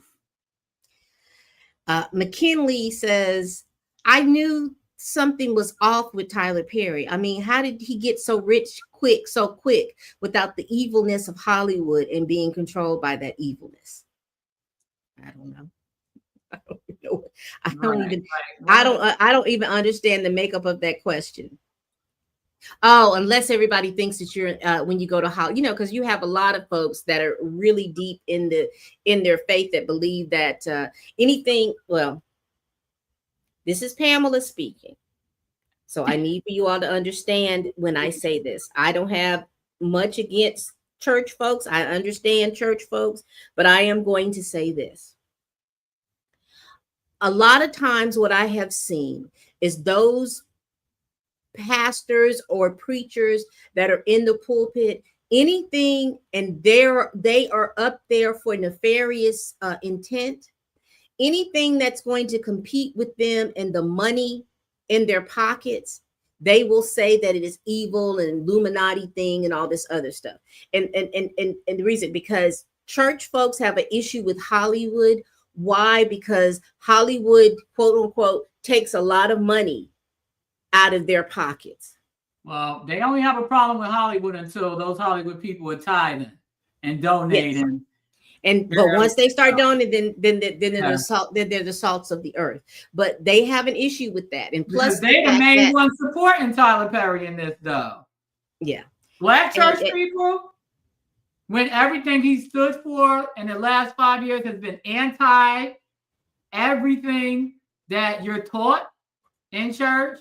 We're talking about what we're taught in church, not what you or me or anybody else think is right or wrong. You're taught in church that homosexuality is an abomination. You're taught in church that profanity is not proper. There's scripture to that extent. You're scripture to both extents. You're taught that premarital sex, fornication, drug use, drug abuse, debauchery, all of that is anti-Christianity and will send you to hell if you're not repentant and walk a straight path. But you support someone that pumps this into our communities on every possible opportunity. Right. He went from catering to the church crowd with the plays to every other show and every other movie, every movie and every show, not every other. Every movie and every show is gratuitous homosexuality. I don't care either way. It's none of my business. But my point is, it's contradictory to what these same Christian people that are supporting him stand for or supposed to be standing for. Well, I would say if you are those Christians that are just moved, because there's different types of Christians. There are people that are just emotional. Black Baptist Pentecostal. That's what I'm talking about. Yeah. The people that I think that support him are people who are tied in it. Just they want to feel good all the time, and Tyler Perry makes them feel good. And then you have those Christians that are learned and they understand the word, and they're not moved by what's going on in the world. They figure out what their path is, and they walk into that path. But there's a lot of folks that are just emotionally tied. That's all they want to know. You have people who've been going to church 25, 30 years. And if you look at going to church like growing, they're still babies in the church versus somebody, you know what I'm saying? You've been there 20, because all you wanted to do is be satiated emotionally. Then you have those people that are reading the word and they're walking by their faith. And like I said, those are people that are unmovable. They don't even care what's going on in Hollywood, because that's not where they that's not who they're looking at. Exactly. But it's just, I'm not a Bible thumper. When I say Bible thumper, I'm not the type of person that, judges people and be like, oh, you're going to hell. But I'm that person. I don't care about Hollywood. I don't care about any of that stuff. I'm not an emotional person to that extent. I don't need my emotions stroked and rubbed, and you know what I mean? I don't need to feel good. I'm a realist, and I'm also, a person that stands by my convictions. And those are the people that aren't swayed by the media manipulation, the warm and fuzzy stuff, the fakery, and you're right. A lot of Black churches, that is one thing I will criticize unapologetically about Black churches in general. Not all, because there's one that I'm in love with and a pastor that I absolutely adore. Not all, but a lot of the old school, like our generation of churches, that it's all emotional. You can leave on a Sunday and not know at all what the pastor was even talking about, because you go from 2 hours of worship, crying, falling out, running around the church, to another 2 hours of and you don't know what he said, what the message was, because it's all about the emotion and stirring up the emotion and stirring up the spiritual, getting everybody in a frenzy. Right. And so you're not even leaving with anything other than a headache and maybe a ripped seam in your skirt from falling out. It's like addiction, feeling good, and not about actually learning anything and being convicted. And that's why you have what we call Sunday saints, because Monday through Saturday you doing whatever you want, and then Sunday, as long as you riled up enough for that 3-4 hours that you on lockdown in the church, you feel like you're good for the rest of the week. That's the Tyler Perry crowd. It's like being a weekend drunk. Yeah. It's like being a weekend drunk. You'll drink the mess out of Friday, Saturday, and Sunday. Probably Friday and Saturday, and then you sober up on Sunday so that you can get up and go to work. And that's what it always been to me. And that's what you see. Alcoholic, functional Christian. And that's what you see now. Even when with this whole incident of this man that was pruned from the timeline, people are all emotional about it, and they've decided who they wanted it to be, and half the people that they were talking about didn't have nothing to do with it. But anyway, that's a whole nother thing. But let me get through. There was something that I wanted to say. Here's Ernest's thing. Terry Crews is a good example of that. People are still criticizing him for speaking out about being grabbed. He lost his job and on the Expendable franchise and other opportunities also. Yes. Because I remember that conversation. Now, I will tell you, I'm not a big Terry Crews fan. He's just something about it. I'm just not a fan. He's a straight up. But I understand. I understood what he meant when he said, these people grabbed me. And if I would have, either way, he was losing. Had I whooped his tail like my first instinct shot, I would have lost. But I'm also losing for the fact that people are like, well, why didn't you? Because it was like, what I was in a situation where I didn't know what I was supposed to do. Terry Crews big ass beating that white man up at a party. I'm telling you. And people don't think like imagine that. It's like you cannot win for losing. And I've said this before. My own husband is a big guy. He's not as big as Terry Crews, but he's a big guy. He's like 6'2". Like maybe 210, very muscular. And I was telling somebody today, we already got an agreement that if something go down, let me handle it. You don't step in until it look like it's life or death. Because it's my worst fear for not only for him to get arrested on some stupidness that definitely wasn't his fault, but because of how he looks and, you know, the whole Southern thing, or him potentially getting killed over it. Mm-hmm. So I was joking to somebody today. I said he literally lets me loose like a civil rights police dog, because when I tell you I go in, and he knows I can hold my own, and that's our rule in our house. And a lot of times he'll get mad. I don't need you to stick up for me. I don't need you to stick up for me, but you're not going to go out here and get yourself arrested or put in jail because of racism. I will take that L before I let you take that L. Right. And I know it won't be as gravity as it would be for you. Hey, Q is not a robot. My favorite sponsor.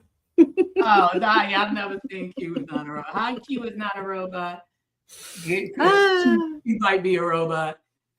Yes, and that's exactly what the person said, Ernest, those exact words. Teamwork makes the dream work. Because it's not about being seen as a punk or not. But we have to know that Black men that look like my husband, look like Terry Crews, look like, you know, countless other big, tall, strong Black men, it don't matter.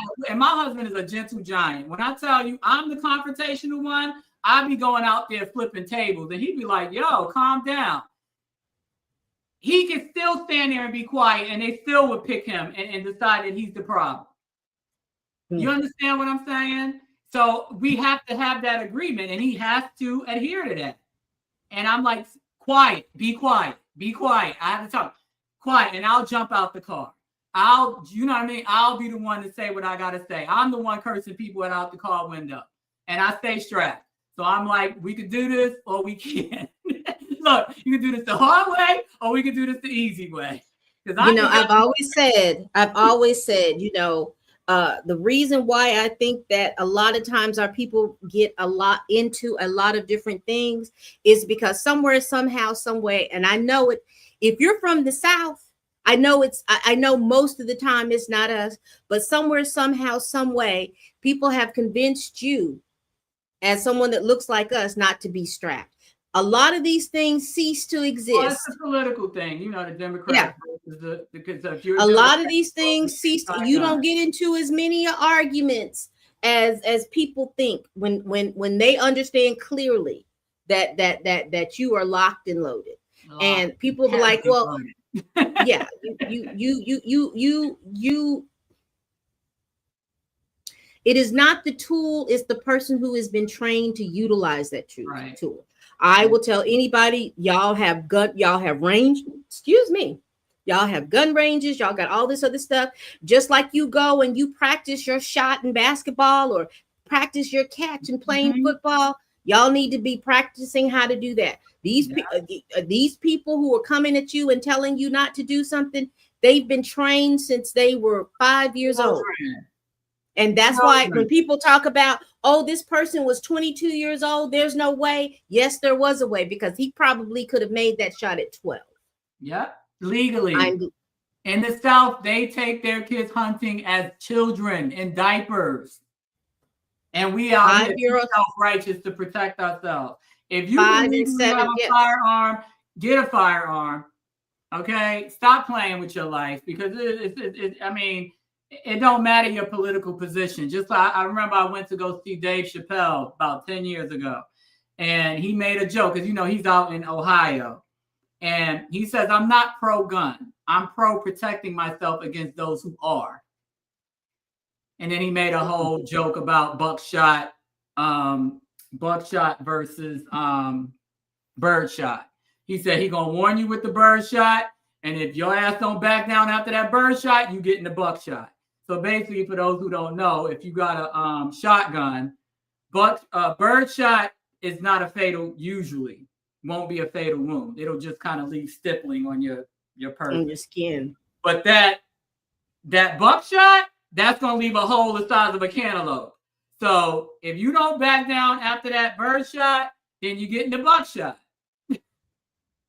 In my case, I'm not carrying that big gun in my car. So you're going to get the 9mm slug and pray it ain't hollow point, because I ain't got time to be warning you. I might pepper spray you. And if you don't back down, then you're just going to get a slug. But this is real talk, especially now with what happened with old boy. telling y'all. And don't think because you live up north, it's actually worse up there. Yeah. It's way now. You can't. A lot of these up northern cities like New York, I know for a fact, Jersey, and a few others, you got to jump through a lot of hoops to be able to get a gun. But if you can get one without jumping up through a lot of hoops, like maybe you were in the military or you hunt or you're armed security, do what you got to do. Just all right, so let's get back to Derek. Derek. So Derek. we got PJC 7221 says, okay, did I read that? It's funny how I read that already. I call BS. Why is he getting in the same bed? Dude, it just seems like it's going in circles. I feel like a lot of these comments are, I hate to say the word bot because it's such a commonly used word, but a lot of these websites a lot of these Instagram, TikTok, whatever, they use what are called click farms. And they're literally click farms based in Asia, India, different countries in Asia, where they're sitting there. Like it's like a call center, but for engagement. And if you look at the pattern of a lot of these responses, it sounds like people that don't know anything about American culture or the legal system. And then B, it's a lot of the same redundant type of stupid questions, like you didn't watch and they didn't answer the question in the video. And also they're rage baiting questions. Yeah. They'll say something stupid to get 50 comments underneath them, cursing them out or threatening them and everything else. Right. Yeah, they're by click farms. Basically, it's a click farm. Google it. Google click farm. And a whole bunch of pictures will come up. It's literally like an Asian or an Indian person sitting in front of 70 cell phones. And what they do is they follow accounts to increase following, and then they also engage. So you'll see the ones, they spread disinformation, they generate likes, they boost, you see, that's literally what it is. So when you see new Instagram pages or new Facebook pages that you wake up the next day and they got like 20,000 followers, that's what it is. Look at this mess right here. Or it'll be a brand new page that was never launched before, but somehow there's 100,000 followers. How did we get 100,000 followers and this is a new page? Because the page always existed, but nobody knew it existed because it wasn't officially launched. And so now it can launch and look well established because you have these click farms that have been liking and engaging the last 2 or 3 years before the launch. Look at this woman. She is sitting under, look like that's their job. And that is phones. Modern day sweatshop. And how many phones is that? That's about 100 phones. Yeah, look at the 20. Yeah. So imagine how many accounts she's engaging with during her shift. Look at this man right here. Do y'all see this man right here? He might be a one-man show, but there's usually like whole call centers of these people where they just sit there and that's their job all day. It's to like new pages, engage on new pages. And a lot of times you can tell by the comments, a lot of them are very similar. Oh, you're so beautiful. Oh, we love you. Oh, you're so great. Or best couple ever. And it'll be the same kind of comments because you clearly know that people are not well versed in English. That's the first thing. And then the second thing is we got to do this for 100 other different accounts. We ain't got time to be sitting here writing dissertations on these people's posts. Exactly. You know what I mean? So it'll be like 2 or 3 words, same stuff over and over again. You know? So that's what it is. So that a lot of celebrities do that. That's just a fact. So let me do this because we're gonna wrap up all of this. Yeah. I want to go back over the cause of actions of what Derek is suing for. So he is suing for the quid pro quo sexual harassment. Mm-hmm. He is suing for work environment harassment. He is suing sexual harassment in defined relationship against Tyler Perry and Action LLC in Tyler Perry Studios. Yeah. Now, if I wasn't specific, and I think quid pro quo, this is for all. If I did not put their actual names, I did mean to. Is all of them because you'll see it later in just a second. You said that's page 35, Pam? Yeah, it is. Workplace gender violence in violation of California Civil Code. That's page 39.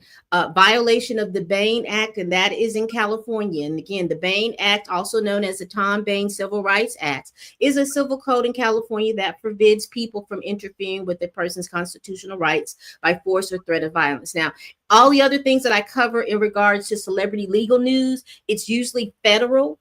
And this case is actually filed in the state of California. Right. We've got sexual battery against Tyler Perry.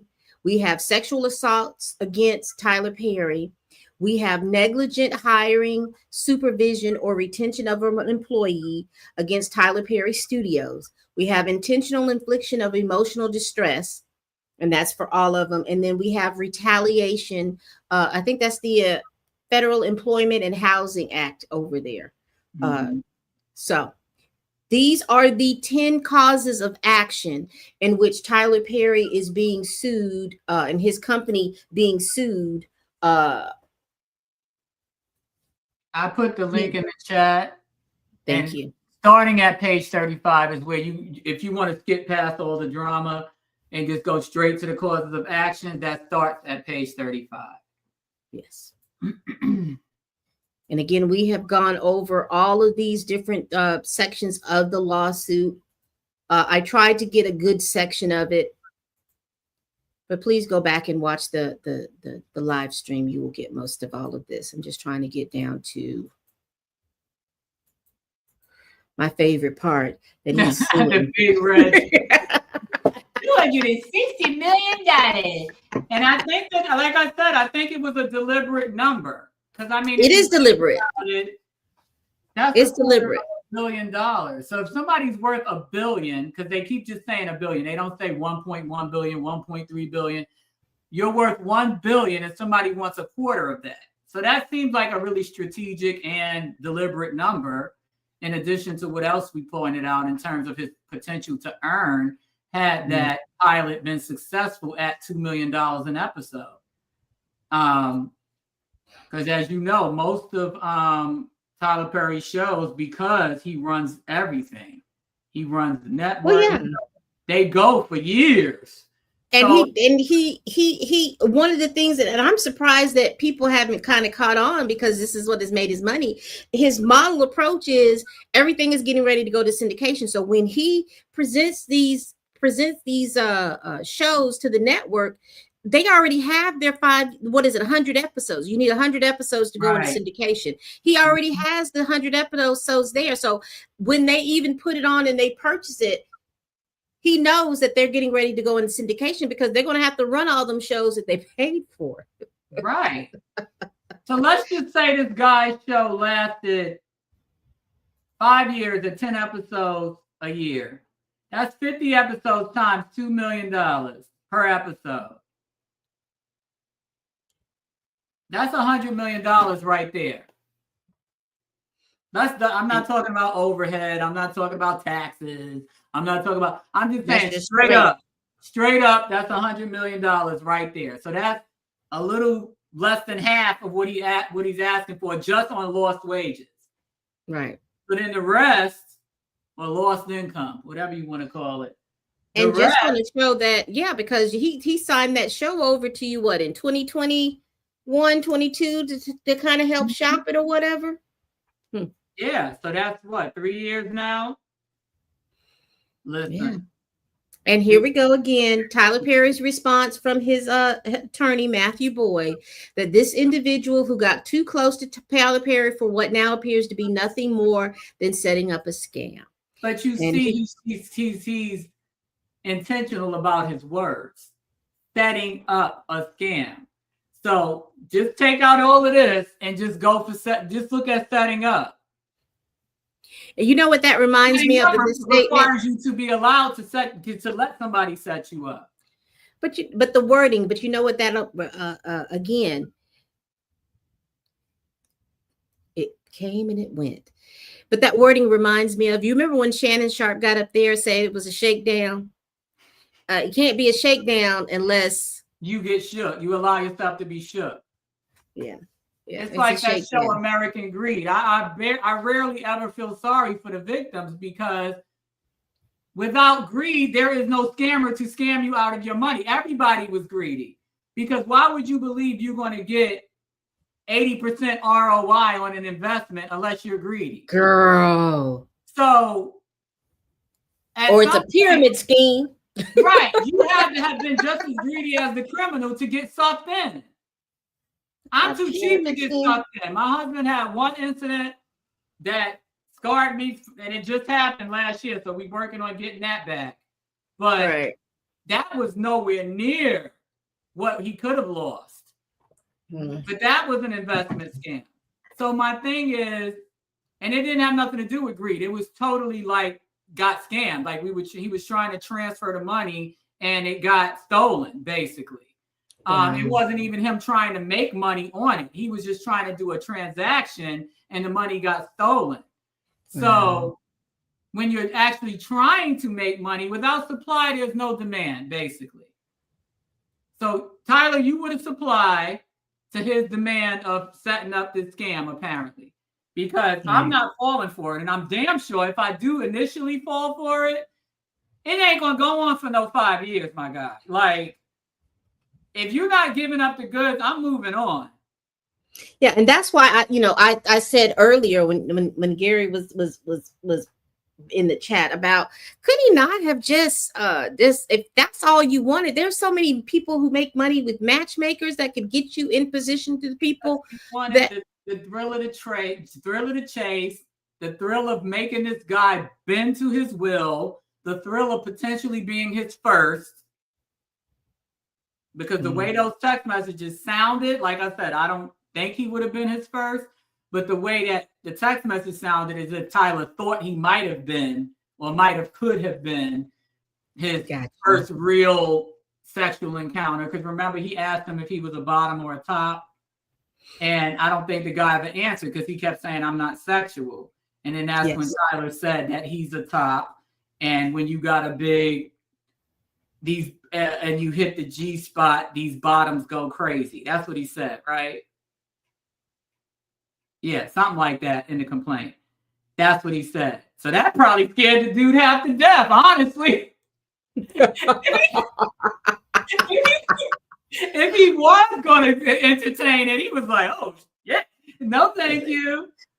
It doesn't sound like it's going to be a good ease into the situation. It don't sound like you're going to ease. Nobody want to be battered damn near half to death. I'm good. I need my internal organs.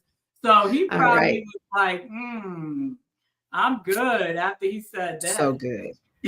All right. So if you all are interested in following Danny, here is all of her socials that she is on. Make sure you all follow. Y'all, thanks so much for watching. Yes, thank you. It's always a good time.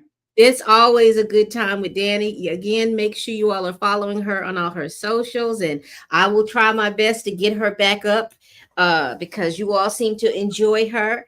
And I know you do because I enjoy her as well because I love learning all this information from her. She is a wealth of knowledge. But baby, this is going to be interesting. I want to say on this one. I think this one is one that I'm willing to, because I wasn't really into the Diddy one. That one was just pissing me off. But this one has more entertainment value to me. So I don't mind. I don't mind talking about this one. I might be on my second wave of legal analysis with this one. I might even go if the trial does happen. Because I think it's my own 2 eyes. I'm enjoying it because, again, for me, I'm enjoying it because of the time frame. This is something real recent. And like you said earlier, I may go back and watch the Oval just so I can see the time, what was going on and the people. Right. I told my husband, because he watches some of the stuff, because whatever. I'm not going to police what he watches, but I'm not going to watch it. And I told him, I said, well, now since you're watching this, I said, why don't you go back and see who got killed so we can know who else he sexually harassed? Allegedly. And not even allegedly. And not only on this show, because now that we have some kind of insight, I'm wondering if we go back through other different shows and who's playing on these shows and why they're no longer playing on these shows or anything like that. Because remember now he has a lot of gay characters. It's almost like 50-50 on all his shows. Like you got 50% straight and 50% gay, and there's a lot of gay sex scenes and gay innuendos in these shows. So I'm saying that to say, if any of those gay characters get killed off, we probably need to start going back to the complaint. Yeah, because my issue, and I will say this, and I've said this before. My issue is, and I've said this before about Tyler Perry, is that I don't like the way he portrays women characters. He thinks he's portraying them in this strong light, but they are just these long-suffering type characters. And they're not long-suffering; they're very nasty. And and there was I can't think of what this movie was that he had out, but there was this, and he made it a point to make you see this rape scene. It was something gone back in the day. And they had, you remember how it was like a breeding, you know how they had breeding farms and stuff like that during slavery, but that's what it appeared to be.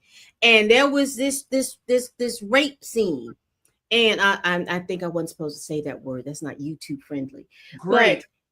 I feel like I might have seen, because it's some woman sitting outside, and then she's ushering in all these men to do, and I was just like, was it the Jazzman's Blues? Because I did watch that. I did like that movie. I'm not even gonna hold you. I don't know what it is, but they look like they were back. You know, it looked like a period piece. Yeah, but my whole point, like the 1930s, I want to say. Yeah, it looked like a period piece. But when I saw that, and I was just like, I did not get the impression that he has fondness for women. He does. I did not. You have to understand. I didn't get the impression when I saw this, and how you could have, because that's one of those scenes where you could have implied it, where you didn't have to watch it. Right. Yeah, it could have just been implied, but you made it a point for us to see the dangling. Details. Yeah, the dangling members. We had to see the dangling. I was like, okay. I don't think I've seen that one. But we're going to go after this, but we got to go back to, this is stuff he said out of his own mouth. So this is no allegedly or us making assumptions. We already know that he was sexually abused as a child. Mm-hmm. He was physically abused as a child and was not protected by his mother. His aunt, who he said he fashioned Medea after, was the one that one time pulled out a gun against his dad when he was beating on them and was like, you hit him one more time, I'm gonna pop a cap in your ass, basically. So that's where he got the Medea character from that aunt. But his mom did not offer him any protection because apparently she was afraid of the dad, because the dad would beat on both of them.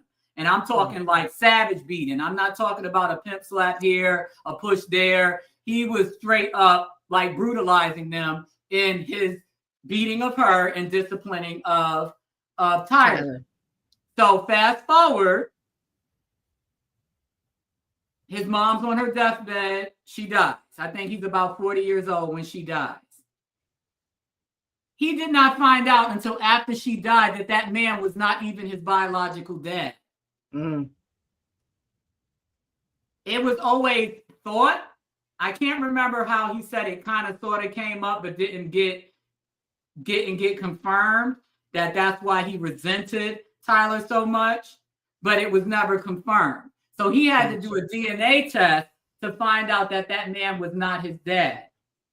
So from a psychological, sociological, emotional standpoint, how would you feel about women after that? Not only did you not protect me from somebody that was not my dad, beating me into submission, you didn't tell me he wasn't my dad, and maybe that was why, so that I could at least comfort myself knowing, okay, this is not my dad, that's why he doesn't like me.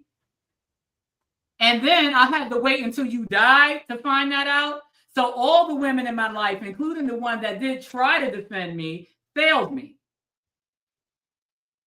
Wouldn't you hate women? Mm-hmm. And then you got the sexual abuse side of it. And we all know statistically, we're not saying that that's always the case, but statistically, gay men and women have been sexually abused at some point in childhood. This is statistical. This is not me making up, just that's the assumption. Statistically, if you had 10 gay men and women in a room, probably 4 to 5 of them have had some type of abnormal sexual exposure as children. Mm-hmm. Be it actual sexual assault, be it seeing something they shouldn't have seen, be it touched, be it, being, groomed, and something abnormal before the age of them being able to fully understand what was going on happened that either made them think it was normal, to engage in that behavior. When I say normal, I mean normal in terms of, Oh yeah, just if you grow up in a house of thieves, you think that stealing is normal. Stealing is normal, right? So Tyler grows up with, he said this on the Oprah show early in his career, where he went to some friend's house and the mom locked him in the house. And when he tried to leave to go home, she put the keys in her vagina and told him to get the keys. You never. That was on the Oprah show. This was early in his career. It was there was a discussion at Oprah. This was when she still had her show. And she had a bunch of men that was sitting around talking about their different sexual abuse stories. And Tyler Perry was one of them. This was before he was big. This was probably still fresh off of Medea. And he told his story. And that was one of the incidences of a few that he told. And that one stuck out to me because that was once again a woman that he looked up to as a neighborhood neighbor. And she locked the door from the inside because some people have those deadbolts on the inside of the house where you need to get out. And I hate those because they're dangerous. I absolutely love them. I have them in my house. But it's dangerous because if there's a fire and that key ain't in there, or you have somebody in your house with dementia that pulls the key out, or a kid that pulls the key out, and you can't find the key, how the hell are you getting out the house? So in this case, I'm getting out my out the house to go home, and she put the key and was like, "You have to fish for the key." So wouldn't that make you not only be turned off by women, but I am, and have I've said before, I've said in several different things, when we get out of this situation of thinking that these women who are asking these children to do these sexual things, and you think it's a rite of passage, and it is SA. When we get out of this mindset and stop giving these women these lighter, all of these teachers that are out here, and I just heard of one just a couple of weeks ago, where she's sitting up here not only doing that, she's buying Xboxes and doing all this stuff. They're in the cars doing all of these different things, and then you got tapes and all this other stuff. And these are 13 and 14-year-old boys. Because you'll see under them same posts that you're talking about, where it'll say teacher sexually assaults 14-year-old. You'll see in the comments, and these are not bots or click farm participants, where there's grown men with real profiles saying, "Damn, I wish that would have happened to me when I was in school." Like, what? And then you don't see how that correlates to how, as an adult, as we treat each other. Those things seriously when stuff like that happens to them. Yeah, it boggles. Be a girl woman wanted to have sex with you at 12. You have to ask them, what? You're 12. Say what? Do you even have a fully grown penis yet? Like, why would you? 12. Same thing with girls. 12. You don't have nothing really. Not only even that, at 12 years old, if you think about yourself now, when you were 12, you didn't even know how the world functioned past your block. Right. I mean, you just did. Yeah. You well, even if you thought you did, even if you knew that Mr. Smith went to his store and got up at 4:00 in the morning to open this store up and stuff like that, that's one thing. But you don't know how to take care of a baby if a baby comes. You barely know where that baby's coming from and how these things are going on. You barely know anything like that. At 12, how are you going to make... Right. Yeah, You don't even want to wash right. You'll sit in the corner of the bathtub and run the water and act like nobody can smell you when you come out. Because I know our generation, this is real talk. Because again, you know, y'all can tune out, but there's somebody that's going to need this. And somebody with a daughter or that, you know, our generation of parent, I don't know about your mother. I had a 2-parent household my entire life. Even after my parents split, I was 13 when they split. My mom hurried up and found a backup. So I've never was without a dad or a dad figure. And nobody told us anything. If not for me growing up in the true blue ghetto of New York City, because this was before you had to get permission to teach about sex ed. Now you have to sign waivers and permission slips. Back when I was a kid, because teen pregnancy was very high, we all came out the projects. My elementary school was in the center of a housing project. They taught us everything, starting in, like, I want to say about the 3rd grade, we learned about all that stuff. So if not for that, and for hearing the neighborhood boys talk badly about the girls that did smell bad, I would not know anything about personal hygiene. I'm just going to tell you that straight up. Straight up. My mom didn't, and it's nothing against her. That's that generation. And my mom had the same thing happen to her. She said that she got her cycle at 10. I was 12, which is normal, which is a normal age. 12, 13 is the average age. But some 8, 10 years old. My mom was 10. And she said she did not know what it was because she was riding a bike and she thought when she fell on a seat that she hurt herself. Wow. Well, and you're true, because I remember, because I remember when I started, I think it was my mom, because she'd washed her clothes and she was like, oh, you're on your cycle. Then from there, she showed me all the different things and stuff like that. But leading up to knowing what it was when it came, I didn't know that. I didn't know anything like, I didn't know anything like that. Tell us anything.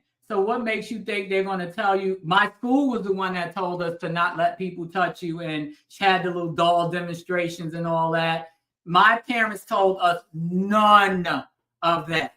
There was not one time that we sat down as a family, one-on-one. I have a brother, father to son, mother to daughter, not one time. And that's a generational thing. That is not a character issue. I'm not speaking ill on because again, and if you compound church on top of that, because all of that leads, because people really actually thought back in the day, if you understand all those functionings, you're going to go out there and you're going to do something, not understanding they needed to know the functions so that they wouldn't do, because you're so naive. It's only somebody else telling you, because I remember even little stuff like blue balls. You remember how guys would tell you, well, you would lie to you and say, oh, if you don't let me do this, I'm going to get blue balls. And you sitting there stupid and believing it. Yeah, I didn't believe it. Well, see, I grew up. I grew up with my dad and my brother. And my brother was, even though he was 5 years younger than I am, he would always say, "No, that's just stupid. They'll be fine. They hadn't had it before. So how is it all of a sudden they meet you and they finna die?" Right, right. And I learned that too from older cousins and stuff. So that's why I can say I never fell for that okie doke. I'm like, you just gonna have to have blue balls. Peace out. But and see, where I grew up, you didn't have as much access because as soon as I got, because I'm a bigger girl, so as soon as I looked, which was sad, but as soon as it looked like that I might be appealing to, I was not allowed to do and go places and be places. So my solace was always in books and things like that, because as soon as you appear like, or it looks like somebody is looking at you strange, it's they would blame me. They would have blamed me if something happened versus this grown person who was trying to talk. So that I was always kept over. You fast because you got the boobs, but I was always flat, skinny, real thin, big glasses. So I wasn't attractive to nobody. So I was kind of sort of a late bloomer. It wasn't until I got contact. I mean, yeah, I would say a late bloomer. I got contact lenses at 16. And so I kind of had my real first boyfriend at 16. but not a real boy, but boys that were interested. But Right. I was always really skinny and nerdy and tall. I got to my height that I am now, which is 5'8" in the 7th grade. So imagine being in the Girl. 6th grade, 5'8" in the 6th grade, because most of the boys didn't get their growth spurt till they were like 14, 15. So I I was know, like, or going tall. right into going into high school, like 9th or 10th grade. You see them you'll see them in the 8th grade, and you're taller than them. And by the time y'all reach the 9th grade, They're taller than you. But at that point, I was the tall girl. I was tall, really skinny. I probably was like 120 pounds at my height, and that's really, really thin. Glasses, always had my hair braids. My mom kept my hair in braids, but I wasn't that girl. I wasn't that chick. So that's part of probably what saved me, honestly, because if I was the popular girl or I looked how I look now, I probably would have been off the rails, guaranteed.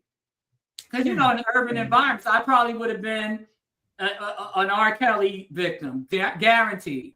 Because a lot of the girls I grew up with were. I went to school with a girl named Tirza. She was a thick girl, big boobs. You know what I think about, and I'm going to say this, and y'all don't take me the wrong way. I think the only caveat that came out that was good with these school shootings, that now people who would go to these high schools and roam the high schools and roam the junior high schools, and that they were PDF files, they can no longer do that. That's why you would hear the R. Kellys going to the McDonald's and the place like that. Because when I was coming up in junior high school, like if you had a favorite teacher, you could literally go to the school. You didn't have to check in with the office or anything. You could go to that favorite teacher's thing and, knock on the door, and they'd be like, "Oh my gosh, it's you." And then you could come in. Yeah. And they'll tell you what kind of student you were, and you would sit there and, and there would be several times you would see several guys, and don't go into the military and come back, and you come to the school or something like that. You're off for the thing. Yeah, and because my dad was like, if they're not working, they're not really supposed to have their uniforms on, but they would come with their uniforms on to the school, and then and I remember that being in junior high school, and they would come, and then you start thinking, why are they here? But then after school, they're posted up with all the popular or semi-popular girls, or something like that, or you'll see like the real cute, but she's real quiet girl. They're posted up over there with them, and then you see them. So I don't know how you all's junior high school went. My junior high school was 7th, 8th, and 9th grade. Now it's 6th, 7th, 8th. That's how ours was. Now it starts in the 6th grade and ends in the 8th. But ours was 7th, 8th, and 9th. And so here you are in the 7th grade. This guy is coming. And then you see him in the 8th grade, the same guy is coming. And then in the 9th grade, and then by the time that he's driving, because I remember it was the cars, they'd go get their cars. And then you start thinking, 7th, 8th, and 9th graders are between like 12 and 14. Why are you there? Why are you there? Right. And then, and then when you go to high school, that would be the big thing. You would have these men and these Mustangs, used to be Mustang 5.0s. I don't know what they are now, but these guys with these great cars and stuff like that would come and pick these girls up and everything like that. And then you start thinking, why are they there? You are 25, she's 16. Why are you there? That's so I hate worse in New York, because we didn't have, people didn't have cars at their disposal. You hopping on a bus, on a train, you can be there and gone in a matter of seconds. Yeah, like I said, I am opposed to school shootings. Don't mishear me, but the protocols around it really stopped a lot of that. And what I mean by, because it was always interesting to me, particularly when you get up and go to church. They would be all pissed off with you at being 14, 15, and 16 pregnant. But it seemed like they would think that another 14, 15, 16-year-old got you pregnant. Then you start realizing, no, it's that 25-year-old that was coming to the school and picking you up and taking you to McDonald's and all this other stuff. And, you know, you're thinking that you're quasi grown, but they are literally preying on you. They are literally preying on you. And I say that with girls. Now you think about the flip side with boys, and then the way the society tells boys that they're supposed to be. And you think about all the people who have preyed on men. Mm-hmm. And then, you know, they don't have an avenue to speak about it or to talk about it or to go any place to do in that, because if they do, they're sassy or they're this or they're or that. they can't complain about it. They have to look at it as, like you said, a rite of passage, like that. What's the Mr. Jones, or what's the lady that they always, every movie about a neighborhood, it's always that one neighbor that comes out with the booty shorts on, watering her garden. Right. That's, you know, you're supposed to want that as a boy. You're supposed to want the MILF, the mom I'd like to, you know what I mean? And I just think about, I do think about that. And then I also think about, with all of that, and you don't have to have, and then people like complaining about these types of men that they see. And I'm thinking, we have to take the responsibility that we grew these types of men, because we don't allow for them to do certain things like that. And people's like, well, you hate women. I don't hate women. I understand what we go through. But also, if we go through this and know the hell that we go through, right, what do you think is going through somebody who can't express that hell? And where do you think these boys are coming from? Exactly. You think they're just born on their own and raised on their own? Where do you think they come from? The prey becomes the predator. And then they grow up and they have certain skills, and these skills are desired, and they've never gotten all of that stuff taken care of. Then you remember that guy that used to work for, I don't remember his name. So don't come for me, but I can't remember his name. But then you have systems that because someone has a certain skill that's important, they will let all of these illegal activities or predilections to continue. You remember there was some man that worked for the NSA. Everybody knew he was a pedophile. The government knew he was a pedophile, but because he something about the systems were surveillance systems or something, he was pretty much one of 5 people that knew how to do these things. So they let him get away. So he would be going to Thailand. He would be going to all of these. He would go, what is that? Is it Gambia in Africa? Yeah. He would go to these places where people would turn their back about what you do to children. All those places he would go, and he ended up going someplace. And it didn't work out well for him, because I think that he did something. I don't want to say that I don't think he pruned a person from the timeline, but I think that whatever happened to that person, it was enough that he was almost pruned from the timeline. And the people got hold of him, and then they got hold, because he's in jail in some foreign country. He may be out now, but this was back end of the 90s going into the 2000s, as I remember. And I remember it was the NSA, but the NSA knew that this man was like this, but he was like 1 in 5 that could do something that do his job. And so they were letting certain things slide.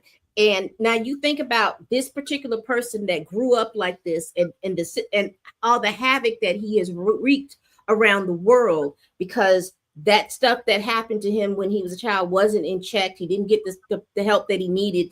So he's growing up thinking it's normal to do this to other people. Or if they know it's not normal, they don't care. Right. Because it's almost, and I think it's more that. Because it's almost like somebody has to pay for what I went through. Subconsciously, though, it's not necessarily you wake up every day, oh, somebody's got to pay for this. I'm gonna go sexually harass or abuse somebody. It's more like a subconscious soothing, if you will, of kind of like those people that, well, if I had to go through it, you should have to go through it too. You know, like those people that don't want student loans to get forgiven, or people, you know, that kind of mindset. Where if I was broke, you gonna have to struggle. You should be. If I'm struggling, you got to struggle too. Struggle too, and sometimes it's overtly expressed, and then other times it's just a subconscious thing. Even parents do it to their own children when they kick them out of the house before they're ready to live on their own. Well, if I had to struggle, you should have to struggle too. That's the biggest thing. You'll see folks now, which is always interesting to me. And not that I'm counting, but I've heard a lot of celebrities that they have hundreds of millions of dollars, and how that will set your family up for generational wealth. No, we're not going to give you any. We're not going to do any of that, because if I had to struggle to get it, you can get up and struggle it. That's why you do it.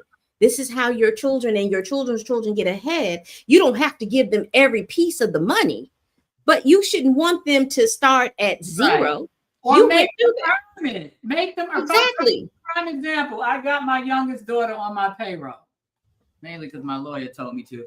But I make her earn her money. She's a photographer. She's a videographer. So I have her take pictures for me for my, my group homes. I have her take pictures for my real estate stuff, my Airbnb. I make her work for. I'm not anywhere near wealthy, but my point is, when you do better and you want to set your kids up for better, no, I'm not going to just hand her X number of dollars every 2 weeks, but she's going to earn it. Like, prime example, I didn't ask her to do it, but that's because she like driving too, until she get like us and don't want to drive nowhere.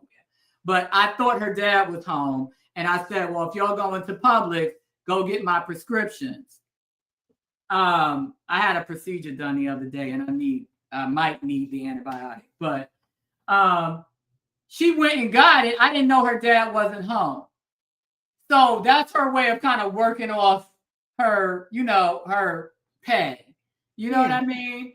So make them earn it, but you don't just deprive them of that wealth because you want to teach them a lesson. And then they turn out and be junkies and shit. And then what? All right, y'all. We have been on here almost 4 hours. A long time. So I don't know if you want to do like how do you do that? Where like, the shows like Cam Newton and them, where they're able to segment off what each section of the conversation was about. Yeah, time stamping. I got to go back in time. I would have to go back in time. That way y'all can avoid all this extra stuff. But every time I come on, we got to talk about therapy and There's stuff. always extra stuff. And we love it. We love it. It might help somebody. All right, people. Help you. We do this every week. Y'all, please like, comment, and subscribe. Please share this video if you care. Y'all, please tell a friend, tell a kin, tell a coworker, tell that helper that you can't stand that I'm over here making these videos. And stay on the stream, because when I do this, when I end the stream and it does the automatic outro, it'll kick us off the stage. But stay down here, okay? Because I got to ask you a question. All right. Please tell a friend, tell a kin, to the coworker, tell that helper that you can't stand that I did blah blah blah blah. Bye bye.